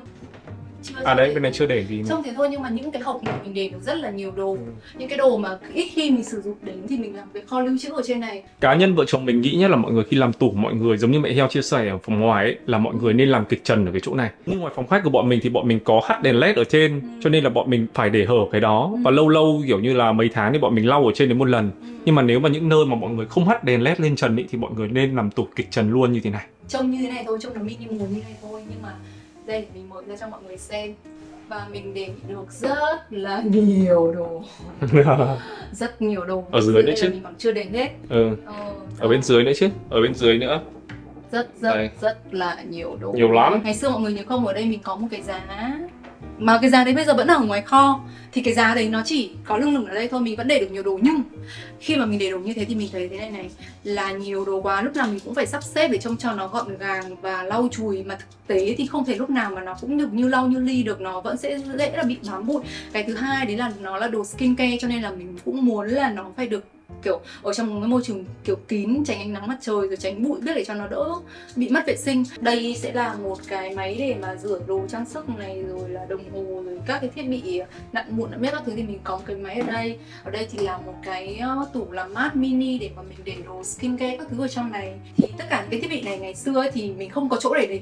Mặc dù là vẫn cái diện tích phòng như thế nhưng mình không có chỗ để đề. Nhưng bây giờ thì mình đã có cái chỗ để xếp nó lên, và mỗi lần mình dùng mình không phải lôi nó ra nữa. Như cái vòi như này giống như ở bên bố phòng toilet kia ấy, thì bọn mình có cái vòi như này, nó rất là dễ vệ sinh, mọi thứ nó đều như kiểu nó minimal với mình, dễ vệ sinh, dễ lau chùi. Và cái mặt đá này nó cũng rất là dễ lau chùi.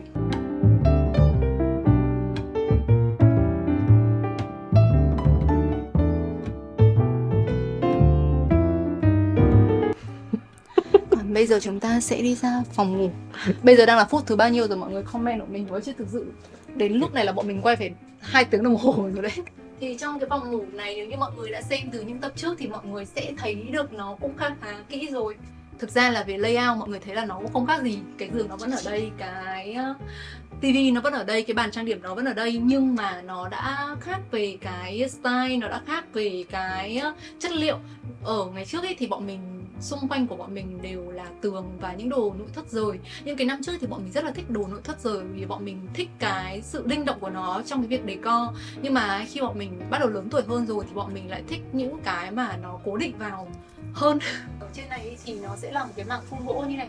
Thực ra thì nó không có cái tính chất công năng gì ở đây, không có một cái cánh tủ ẩn nào cả mọi người ạ. Nhưng mà nó làm cho cái căn phòng ngủ của mình nó ấm áp hơn rất là nhiều. Thì bọn mình rất là thích cái mảng gỗ này. Và ở trên cái mảng gỗ này thì chỉ có duy nhất một cái điểm nhấn chính, đấy chính là cái đèn này. Cũng là của Okeo. Cái đèn này ấy, thì cũng là một cái đèn nó mô tả lại chính xác của cái ánh đèn hoàng hôn. Nhưng mà để từ từ mình sẽ tắt đèn cho mọi người xem. Ở phòng ngủ ấy thì chắc chắn là cái lúc mà sau cả ngày dài mình kết thúc mình muốn đi vào phòng ngủ thì cái ánh sáng nó là rất là quan trọng. Ngày xưa ánh sáng của bọn mình là ánh sáng hơi thiên về ánh sáng vàng trắng một chút xíu. Cái ánh sáng này thì nó sẽ điều hòa được cái nhịp sinh học của mình. Có nghĩa là khi mình nhìn thấy cái ánh sáng này thì mình sẽ tự động kiểu như là tắt nguồn cho bản thân mình rơi vào một cái chế độ là mình cần phải nghỉ ngơi ấy. Nó cũng mang cái tính chất decor rất là nhiều, vì mình có thể xoay nó 360 độ như thế này. Mọi người sẽ nhìn thấy là với phòng ngủ lần này thì bọn mình có lắp quạt trần, vẫn có điều hòa ở đằng kia nhé mọi người. Nhưng điều hòa bọn mình chỉ bật hiu hiu thôi. Và quạt trần này bọn mình cũng bật hiu hiu để cho cái phòng này nó có một cái sự thoáng gió. Ngủ của nó rất là ngon và rất là dễ chịu. Để làm cho cái căn phòng ngủ của mình nó trở nên mềm mại và ấm hơn ấy, thì bọn mình đã thay hết tất cả cái mảng tường này thành Giấy dán tường. Đây. Và mình thấy rằng đây cũng là một trong những cái thay đổi rất là sáng suốt, bởi vì nó làm cho cái phòng ngủ của mình trông nó hịn hơn, mềm mại hơn. Hịn hơn. Cái chân ở đằng kia, cái chân ở đằng này này mọi người, cái chân mà giật cấp xuống này thì bọn mình cũng dán luôn cái màu giấy dán tường này với cái chân này. Có thể là màu sơn nó vẫn ra được cái màu này, nhưng mà khi mà mình nhìn ngoài mắt tường ấy, mình sẽ thấy được những cái texture trên cái giấy dán tường này trông nó rất là đẹp, nó giống như là một cái lớp vải phủ lên ấy. Bên này thì là một chiếc TV The Frame mà bọn mình cũng đã dùng mấy năm nay rồi. Và cái này thì nó có một cái viền, nó là một cái viền màu kem như thế này. Đó, nếu mà bạn nào mà xài cái TV Samsung này thì chắc các bạn biết. Đó thì bọn mình vẫn tận dụng lại cái TV này, và bọn mình cũng giống như ngoài kia là bọn mình cũng có một cái dây ở đằng sau để mà bọn mình có thể xoay được chiều TV tiếp các thứ như thế này. Đó, nó rất là linh động và bọn mình cũng có thể đẩy vào tùy vào cái góc độ mà bọn mình muốn cho cái TV này. Cùng với cái TV này thì bọn mình có làm cái hệ tủ thì bọn mình cũng xài gỗ công nghiệp luôn. Nhưng cái hay ở đây là mặc dù nó là gỗ nhưng mà mọi người nhìn kỹ này. Đây, nhưng mà cái texture, cái vân của nó là linen.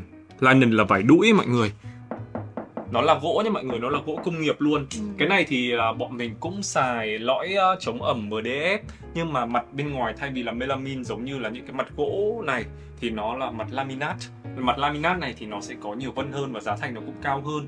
Tuy nhiên thì nó sẽ có những cái mặt mọi người ạ. Ví dụ như là đây vải linen như thế này rất là hay, rồi giả da, rồi giả đá nhiều lắm. Cho nên là đợt này khi mà làm gỗ công nghiệp thì mình thấy được rằng là có rất là nhiều những cái thứ hay ho từ gỗ công nghiệp. Chăn ga gối này để được rất là nhiều đồ. Ngày xưa thì bọn mình phải để cái chăn ga gối này ở trong phòng quần áo, ở ngăn trên phòng quần áo, cho nên là nó bị hạn chế không gian đi rất là nhiều. Nhưng mà bây giờ khi mà bọn mình làm những cái hệ tủ này thì riêng chăn ga gối bọn mình để ra ngoài này vẫn là có vị trí như thế này, thế nhưng mà bây giờ thì mình làm nó là thành một cái khối ở trong cái tủ này luôn. Thì ở đây nó có một cái gương này thì mình thấy nó cần thiết, nhất là với những bạn nào mà hay ngồi make up trang điểm ở trên bàn trang điểm. Vì mình biết là có nhiều bạn thì có bàn trang điểm nhưng mà lại cứ vào nhà toilet tiếc để mà make up, nhưng mà khi mà mình có cái gương này thì mình đã chân ái tiếp theo. Nó có thể rất là linh động trong cái vấn đề sử dụng ánh sáng. Nó như một cái ring light ấy mọi người. Rồi để cho mình có thể soi kỹ hơn, và nó cũng vừa là một cái đèn trang trí cho cái phòng ngủ của mình hơn. Khi mà mình tối mình đi ngủ mình chỉ cần để một cái đường viền đèn led như này thôi là nó cũng đã làm cho cái phòng mình nó có cái sắc độ ánh sáng rất là đẹp rồi. Trước có một bạn comment cũng hay, các bạn ấy bảo là làm gỗ công nghiệp nhiều như thế này thì sẽ trở thành căn nhà ung thư. Bạn ấy comment như thế thì cũng rất là đúng đấy mọi người, tại vì là trong gỗ công nghiệp thì người ta sẽ cần phải có keo dán gỗ công nghiệp, và trong cái keo dán gỗ công nghiệp đấy thì chắc chắn nó sẽ có thành phần là formaldehyde, mà formaldehyde thì nó sẽ là một cái yếu tố mà gây cho mọi người những cái bệnh, đặc biệt là bệnh ung thư.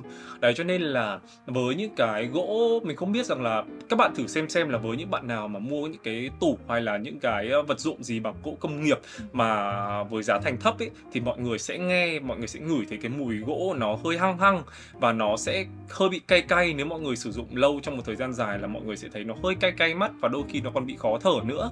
Thì mọi người cứ nghĩ là mua về tại vì là đồ nó mới cho nên là chỉ sử dụng khoảng vài ngày là nó hết, nhưng mà không mọi người ạ. Nếu mà nó đã bị mùi thì nó sẽ không hết mùi được đâu, mà cái hàm lượng formaldehyde ở trong đó mà chúng ta hít vào nhiều ấy, thì nó là một trong những cái tác nhân gây ung thư rất là lớn. Nếu mà mọi người làm nhà ấy, thì mọi người sẽ chỉ cần hiểu một cách đơn giản, mình cũng sẽ nói ngắn gọn để cho mọi người dễ hiểu thôi, là có hai loại lõi, một là MDF, hai là MFC. Đấy, mình đang nói theo tiếng Việt là như vậy. Thì MDF là cái loại lõi chống ẩm mà nhà mình đang dùng. MDF thì nó sẽ có hai loại, một loại là không chống ẩm, một loại là chống ẩm.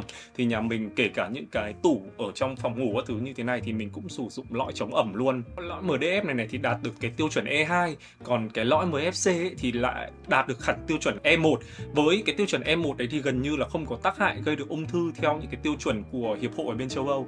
Còn với E2 thì nó mặc dù thấp hơn một chút nhưng mà nó là một cái mức độ cho phép và sử dụng được. Thì khi mà mình lắp nội thất của An Cường lên thì mình sẽ không nghe thấy những cái mùi, hay là mình sẽ không có một cái mùi gì, hoặc là mình sẽ không bị cay mắt hay là mình không bị khó thở. Mặc dù nhá, mặc dù mình đi tìm hiểu rất là nhiều loại gỗ công nghiệp, mình biết rằng là giá thành của An Cường có thể là sẽ cao hơn 1-2 giá đấy, nhưng mà dùng về lâu về dài và dùng cho gia đình của mình về lý do an toàn mọi người ạ. Cho nên là mọi người hãy chọn những cái gì mà nó chất lượng một chút, tại vì là chúng ta sử dụng hàng ngày, căn nhà chúng ta sinh sống hàng ngày ấy, chúng ta sẽ hít thở hàng ngày ấy. Cho nên đấy cũng là một trong những yếu tố mà khi mà làm nhà này mà để sử dụng gỗ công nghiệp mình đã phải tìm hiểu rất là kỹ, là vì thế. Những cái mà kiểu design ấy, các thứ thì mình có thể là cân nhắc được, nhưng mà những cái như là về ảnh hưởng sức khỏe thì là những cái mà mình nên đặt tiêu chí lên hàng đầu. Đúng. Và cuối cùng là bọn mình đã tìm đến An Cường, nhưng mà rất là hay một cái là về cái vấn đề về an toàn sức khỏe ấy, thì nó đảm bảo được.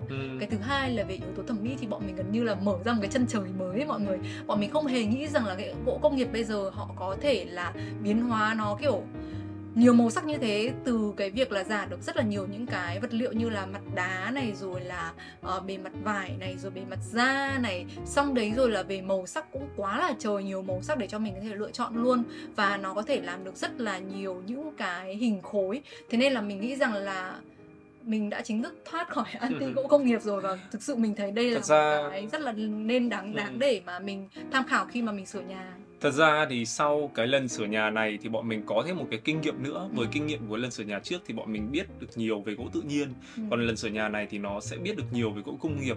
Cho nên nếu mà sau này mà mình có làm một cái công trình nó lớn hơn thì mình sẽ có thể kết hợp giữa hai cái, để mà chỗ nào mà phù hợp hoặc là chỗ nào cần nhiều những cái tiểu tiết thì mình có thể sử dụng gỗ tự nhiên. Nhưng với những chỗ nào mà chúng ta cần những cái giải pháp mà kiểu với những cái mặt phẳng mà chúng ta sử dụng hàng ngày, rồi có thể chống xước niếc thứ nọ kia, thì hoàn toàn là có thể kham bằng gỗ công nghiệp.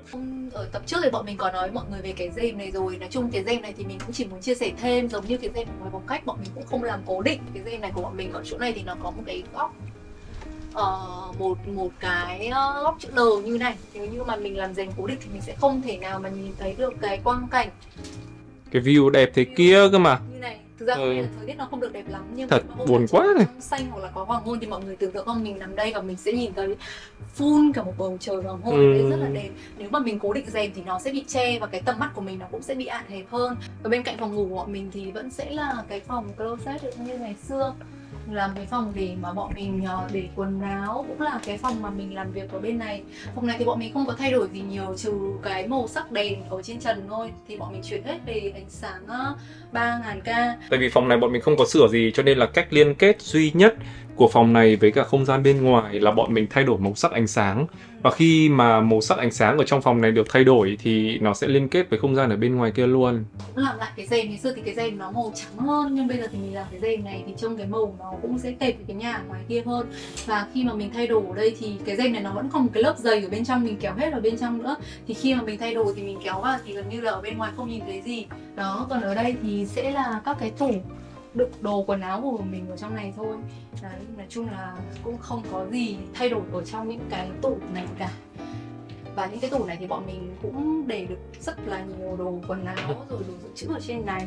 Ở trong nhà thì mình làm việc rất là linh động, bởi vì là mình không có làm việc với cả cái cây máy tính mà mình làm với cả lab rồi là iMac ấy, với cả iPad các thứ, cho nên là thường là mình đôi khi mình sẽ ra bàn ăn hoặc ra bàn phòng khách để mà làm việc, không cố định ở trong cái khu vực này.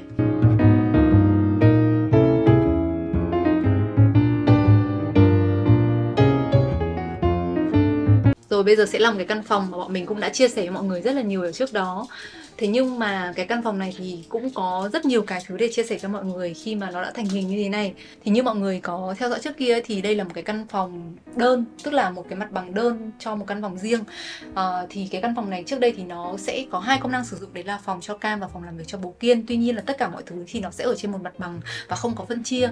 Nhưng mà sau này khi mà bọn mình cải tạo ấy thì bọn mình cũng đã rất là suy nghĩ đến cái việc là khi mà bố Kiên vừa làm việc và Cam thì vừa học bài ở đây và ngủ ở đây thì cái không gian nó sẽ không có cái sự riêng biệt ý, và nó sẽ không có yếu tố riêng tư. Cho nên là bọn mình quyết định là bọn mình đã làm một cái vách ngăn ở đây. Ở đây nó sẽ là một cái vách ngăn thạch cao như thế này.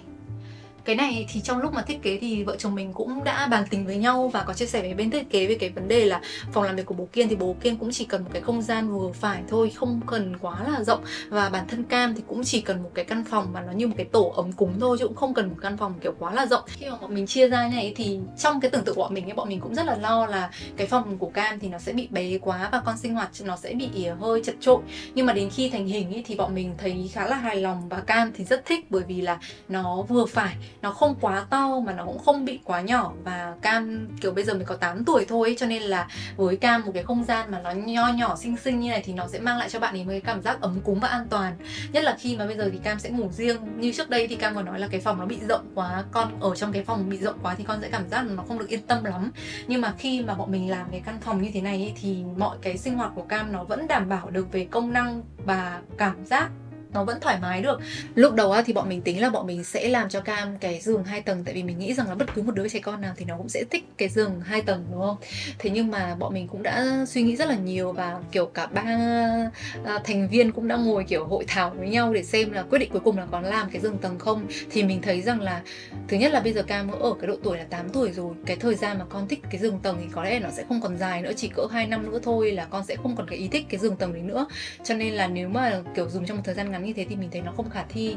Cái thứ hai đấy là về cái vấn đề là về cái diện tích của cái căn phòng này. Nếu mà làm giường 2 tầng ấy thì mình sẽ rất là dễ gặp những cái rủi ro như là con leo lên thì sẽ bị cộc đầu lên trần, hoặc là bọn mình muốn làm quạt trần thì cũng sẽ không thể làm được. Và cái nữa đấy là cái bố cục của cái phòng này của nhà mình thì giường của Cam nó sẽ rất là sát với các cái cửa sổ. Mặc dù là hiểu rằng là con lớn, con đã có ý thức về cái việc an toàn cho con, tuy nhiên thì mình là bố mẹ nên mình sẽ rất là lo những cái rủi ro khi mà con sử dụng, như là bị rơi đồ đạc ra ngoài hoặc là bị nhỡ chân nhỡ tay mà ra ngoài thì cũng hơi nguy hiểm. Nên là bọn mình quyết định là sẽ làm cho Cam một cái giường đơn như thế thôi. Nhưng mà cái giường này thì nó vẫn đảm bảo được cái tiêu chuẩn của một cái giường là rộng 1m4 và dài 2m. Rộng 1m2 và dài 2m. Rộng 1m2 và dài 2m.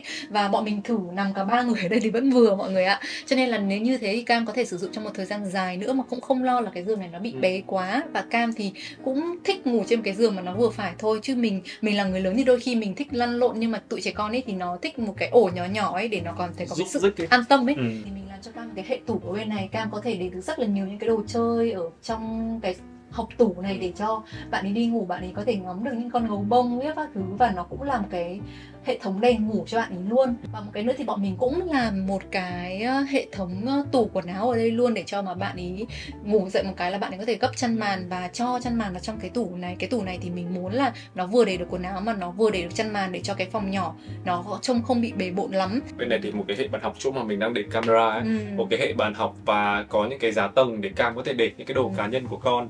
Ở trên trần thì là sẽ dán giấy dán tường hình mây, tại vì là khi mà làm nhà thì Cam tự lựa chọn luôn. Cam bảo là Cam muốn chọn kiểu mây như này để nhìn lên thì Cam đỡ stress đó.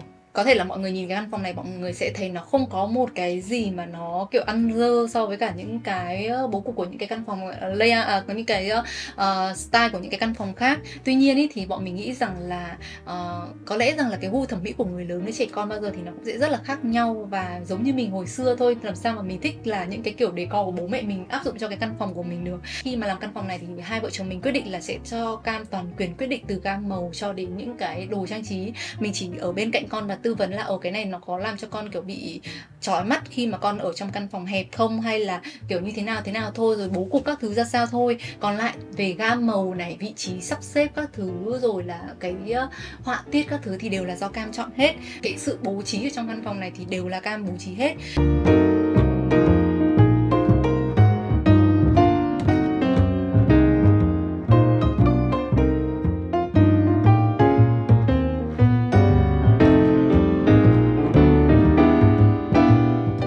Tất cả những cái này là bạn ấy decor và mình không có can thiệp luôn. Rồi, sang bên đây thì sẽ là không gian của bố Kiên. Vợ thấy rằng là lúc đầu mình cứ tưởng tượng cái khu này nó rất là nhỏ, rất là hẹp, nhưng mà bây giờ ấy nhìn ấy thì nó tương đối là rộng. Thực ra nó đâu có hẹp đâu. Nó rất rộng luôn mọi người ạ. Anh cũng tưởng tượng ra trong đầu là với cái chiều dài với cả chiều ngang như thế thì cũng khá là ổn. Cái phòng này của mình thì nó sẽ có chiều sâu là khoảng tầm 2,5 m nhân đến 1m4, ngang là 1m4, còn phần này là 2,5 m. Nó cũng rất là thoải mái mà. Thì khi mà mình làm cái khu này lên thì mình cũng khá là lăn tăn. Tại vì mọi người biết tại sao không? Cái công việc của mình là không thể nào làm việc ở không gian rộng được. Tại vì là khi mà mình dựng video mình không thể nào mà đeo tai nghe trong một cái khoảng thời gian khá là dài, nó làm mình rất là đau đầu. Bên cạnh đấy thì khi mà mình dựng video nên nó cũng ồn cho những người xung quanh, và những người xung quanh cũng sẽ làm ồn, mình cũng sẽ không thể nào tập trung được ấy. Cho nên là công việc của mình là bắt buộc phải ngồi trong một cái hang nó như thế này. Thì khi mà mình ngồi trong này thì nó rất là kín và rất là thoải mái. Khi mà mình thu âm lên các bạn có thể thấy là gần như là không có tạp âm. Thì ở trong này thì cái phòng làm việc của mình thì bây giờ thì hầu như là dựng video nọ kia thì mình đều là dựng ở trên iMac hết rồi. Mình có một cái máy tính to như thế này và mình ngồi dự trong này. Bên này là một cái máy in để mà mình in những cái giấy tờ hợp đồng này. Ở trên này thì là một vài những cái đồ lưu niệm mà mình thích. Ví dụ mình rất là thích đồng hồ này, xong rồi mình thích những cái Lego, mô hình Lego, ví dụ như là ô tô này, xong rồi máy ảnh này. Sau có một vài những kỷ niệm chương, hoặc là khi mà mình mua xe mình được những cái cúp như này, còn một cái cúp nữa nhưng mình đang không hiểu ở đâu rồi. Sau đấy thì nút vàng, nút bạc của YouTube này.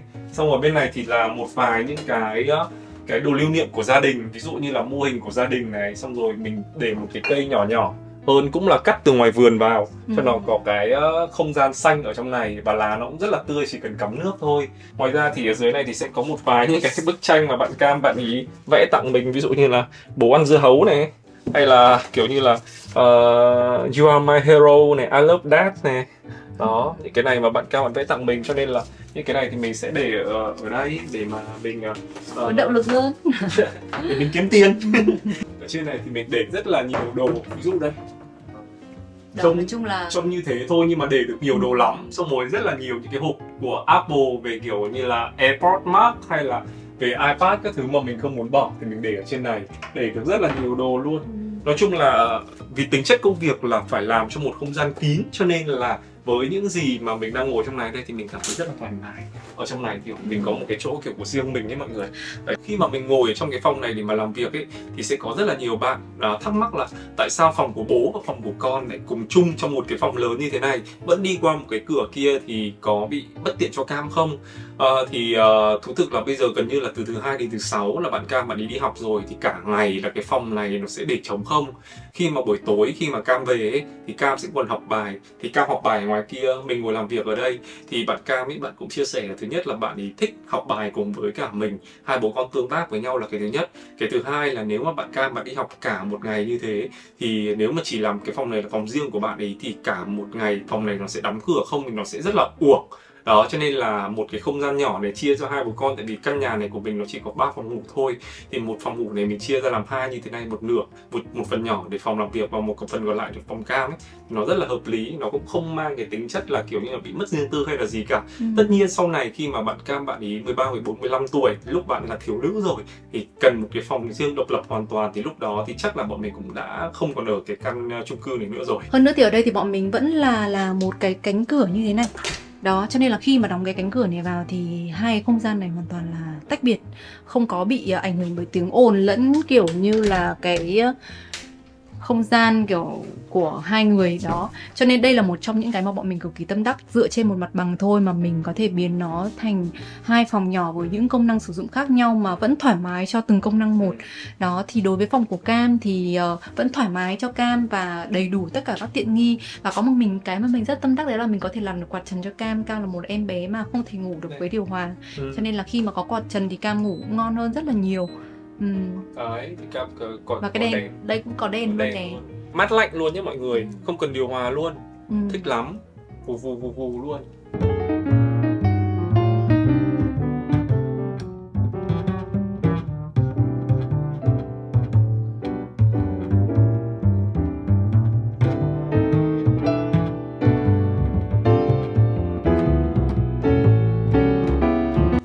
Rồi, ở ngoài này bây giờ chúng ta sẽ đến một nơi mà mọi người hỏi rất là nhiều, mọi người rất là thích ngoài này. Đáng nhẽ ra nhá, theo kịch bản là hôm nay bọn mình sẽ quay khúc này khúc cuối và ở ngoài này sẽ là một bầu trời rực hoàng hôn luôn.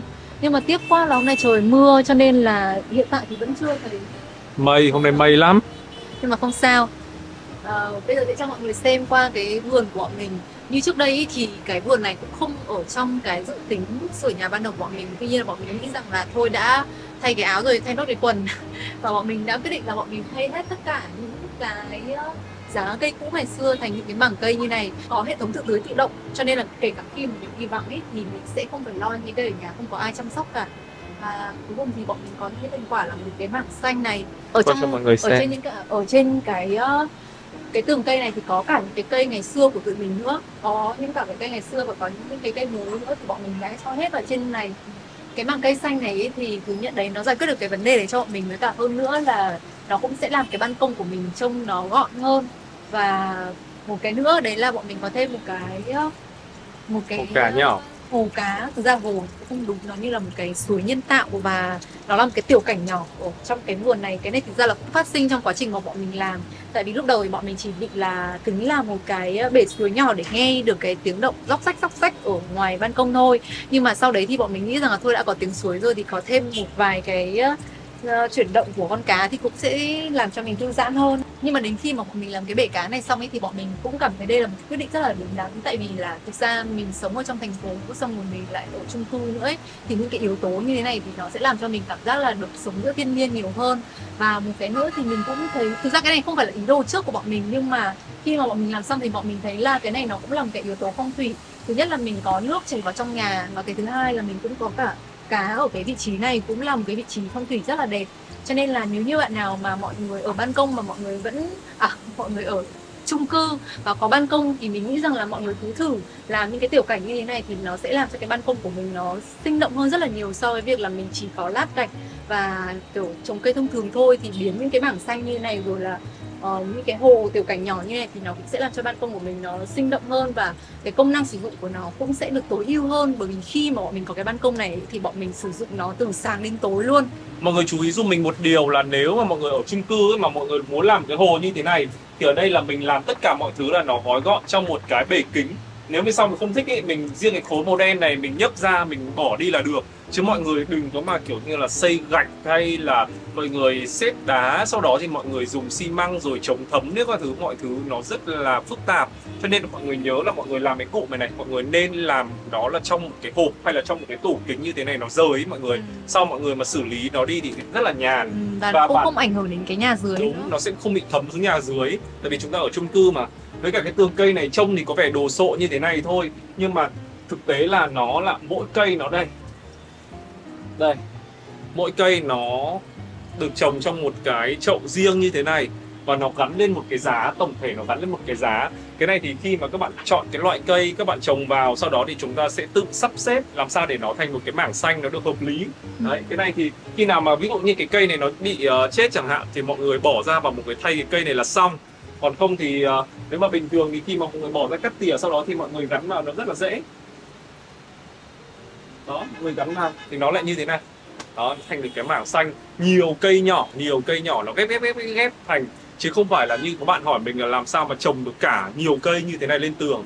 Thì là nó như thế, nó là nhiều những cái chậu nhỏ ghép lại thì nó thành được cái mảng như thế này. Mình sẽ để cái thông tin của cái đơn vị mà bọn mình làm cái ban công này ở bên này cho mọi người. Đấy là Home Garden của Pháp. Thì mình biết Home Garden qua TG Dickleb, qua Dickleb giới thiệu cho mình Home Garden và Pháp, và Thức là những em mà làm cho mình cái khu vườn như thế này. Ví dụ hôm nào mà trong nhà mình cái lá nó bị héo ấy mọi người, mà ngoài này thì nó thừa ra, những cái lá nó bị dài quá, nó không đẹp với cả cái tổng thể của cái bức tường này nữa, thì bọn mình sẽ thu hoạch, bọn mình sẽ cắt cái lá đấy đi, rồi mình cầm vào trong nhà bọn mình cắm.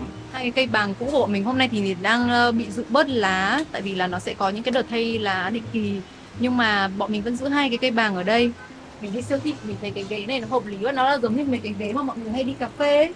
Và cái này thì nó gấp gọn rất là dễ, tức là nếu như mà hôm nào mà mình không muốn ngồi, hoặc là mình cái ban công nó rộng để mình sử dụng vào những mục đích khác như là BBQ các thứ, thì mình sẽ gấp gọn nó vào và mình cất vào trong cái kho nhỏ ngoài này. Ở trong này thì thực ra nó chỉ là một cái khu để ủ nóng thôi mọi người, nhưng mà mình vẫn muốn là tận dụng tối đa nó, tại vì nó cũng tương đối là rộng.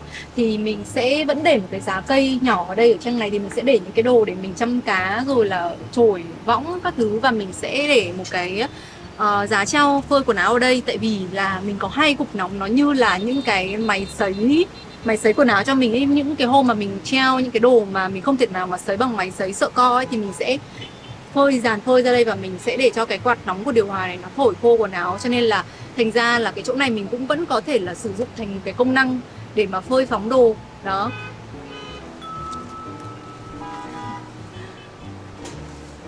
Nói chung là cái ban công của bọn mình thì nếu như mà ngày hôm nay có hoàng hôn thì để quay cho mọi người thì bọn mình sẽ rất là tâm đắc. Nhưng mà tiếc quá không sao. Bọn mình sẽ chèn những cái khoảnh khắc mà bọn mình đã quay được trước đấy cho mọi người xem. Và đấy là toàn cảnh cái ban công này của bọn mình.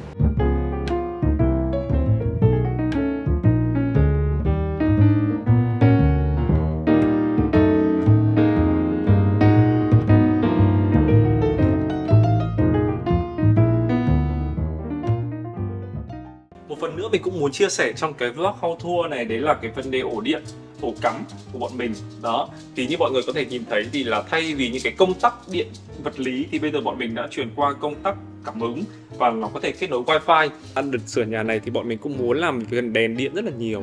Thì cái trần thì gần như là bọn mình giữ nguyên cái trần hiện trạng mọi người ạ. Đây cho mọi người xem nhé. Đây, mọi người thấy không? Cái trần vẫn là gần như là cái trần hiện trạng giống như nhà cũ thôi. Đó, bọn mình không có sửa lại cái trần nhiều.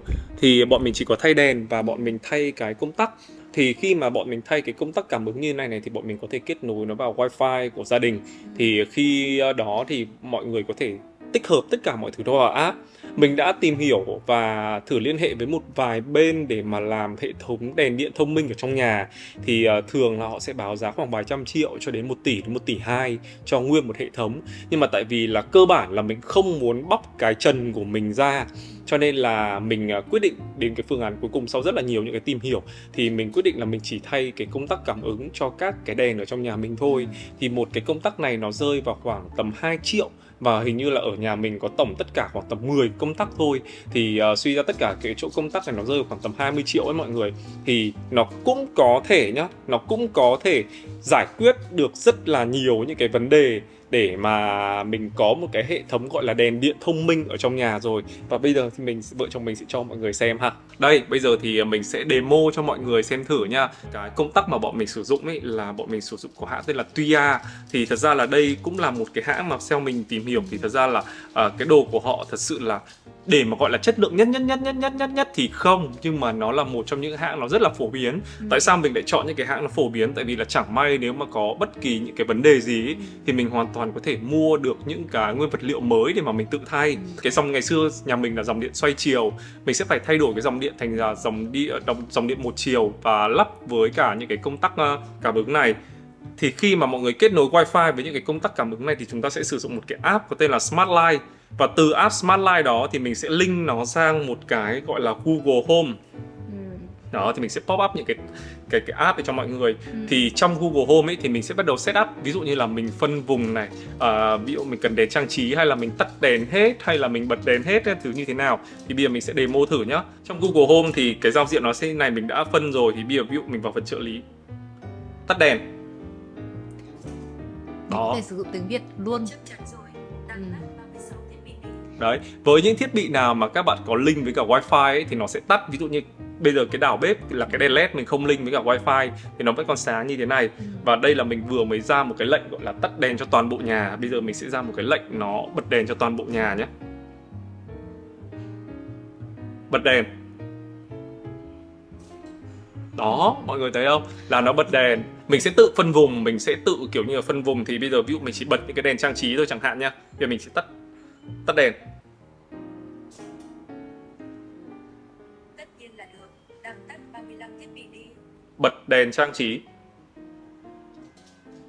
Đó, mọi người thấy không? Thì mọi người sẽ thấy là những cái đèn mà bọn mình phân vùng vào là đèn trang trí thì nó sẽ sáng như thế này. Và những cái đèn downlight ở trên trần ấy là không phân vào vùng đèn trang trí thì nó sẽ không sáng. Mình nghĩ rằng là để có một cái căn nhà đẹp và ấm cúng cũng như là tiện nghi thì nó còn rất là nhiều những cái yếu tố khác.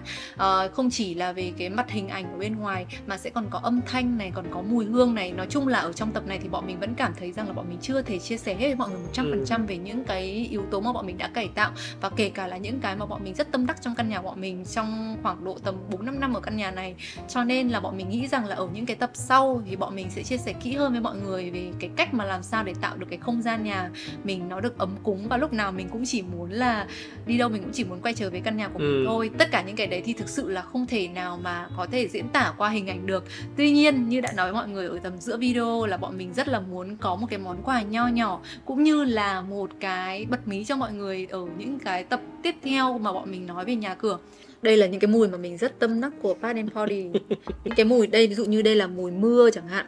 Đó, và mình nghĩ rằng là những cái mùi này mà nến này rất là thơm mọi người nhớ. Nó sẽ làm cho căn nhà của mọi người kiểu như là thơm cực kỳ dễ chịu luôn. Thơm mà dễ chịu, thơm mà dễ chịu lắm. Nó không bị nồng, và hơn nữa là một cái hũ nến này dùng được rất là lâu. Mình sử dụng những cái nến này thường xuyên liên tục ở trong nhà mình luôn. Mỗi một khu vực sẽ có những cái mùi nến khác nhau. Nhưng mọi người mà theo dõi bọn mình nhiều ấy thì mọi người sẽ thấy là bọn mình sử dụng nến thơm là một trong những cái mà bọn mình sử dụng rất là nhiều để tạo được cái không gian rồi là cái mùi hương ở trong nhà. Cho nên là bọn mình cũng muốn rằng là mang những cái mùi hương mà bọn mình hay sử dụng tới này để gửi đến cho mọi người, để cho mọi người có thể trải nghiệm cái mùi hương này, để trong những cái tập tiếp theo thì khi mà bọn mình nói về mùi hương thì mọi người cũng có thể phần nào cảm nhận được cái hương thơm đấy. Mặc dù là không thể gửi hết được hoàn toàn cho tất cả các bạn đang xem video này, tuy nhiên là bọn mình sẽ tìm ra 4 bạn may mắn để có thể gửi cho mọi người những cái mùi hương này. Cũng chính là những cái phần quà mà bọn mình muốn gửi cho mọi người. Tại vì là trong cái chuỗi thời gian mà bọn mình sửa nhà và up video lên cho mọi người thì bọn mình cảm thấy là mọi người cũng rất là đón nhận. Và cái thứ hai là bọn mình cũng nhận được rất là nhiều những cái lời khuyên, những cái góp ý của mọi người về những cái kinh nghiệm mà mọi người đã trải qua. Thì bọn mình cảm thấy rằng là đấy là một cái điều mà rất là vui, và bọn mình cũng muốn gửi những cái món quà này là một cái lời cảm ơn cho mọi người. Nếu mà các bạn đã xem đến giây phút này của video rồi thì các bạn đừng ngần ngại, hãy viết một comment, một cái cảm nghĩ gì đó dành tặng cho bọn mình. Một cái chi tiết nào đấy ở trong căn nhà mà bọn mình sửa lần này mà bọn mình thấy mọi người thích nhất. Nói chung là bất cứ nói chung là gì mọi người được. Ngoài ra thì mọi người hãy comment một biểu tượng hình quả cam nhé, để bọn mình sẽ chọn ra ngẫu nhiên 4 bạn may mắn và tặng cho 4 bạn 4 cái hũ nến này, mỗi bạn một hũ nến này mà những cái mùi hương mà bọn mình rất là thích. Bọn mình có để dành để cho cái dịp video này khi mà lên sóng thì bọn mình muốn giveaway cho mọi người. Tất cả những cái chia sẻ của mọi người ở bên dưới thì bọn mình luôn luôn đọc hết, và bọn mình cảm ơn mọi người rất là nhiều, vì mình biết rằng là clip này đã delay quá là lâu rồi, quá là lâu, 2-3 tháng liền, quá là lâu. Mình nghĩ rằng là delay thôi, nhưng mà mình nghĩ là nó cũng xứng đáng. Tại vì thứ nhất là bọn mình sẽ đưa cho mọi người xem một cái nhìn nó tổng thể nhất khi mà bọn mình đã đi và sử dụng, và chính bọn mình cũng đã có những cái trải nghiệm khi mà mình đã sử dụng những cái mà mình đã cải tạo như thế và chia sẻ cho mọi người được kỹ hơn. Thì mình nghĩ là nó cũng xứng đáng thôi, và hy vọng rằng là những cái chia sẻ này của bọn mình thì sẽ có ích cho mọi người nếu mà mọi người cũng đang có nhu cầu sửa nhà, cải tạo nhà. Ok, cảm ơn mọi người rất là nhiều vì đã xem đến giây phút này. Mình nghĩ video này sẽ rất là dài, cho nên là mình muốn cảm ơn mọi người một cái lời cảm ơn chân thành nhất. Và nếu như mọi người thích thì like, subscribe, click vào cái chuông và tiếp tục ủng hộ cho gia đình Cam Cam nhé. Bọn mình sẽ có nhiều video hơn nữa chia sẻ về vấn đề nhà cửa, daily vlog cũng như là cuộc sống hàng ngày của bọn mình gửi tới mọi người. Cảm ơn mọi người rất là nhiều. Bye bye.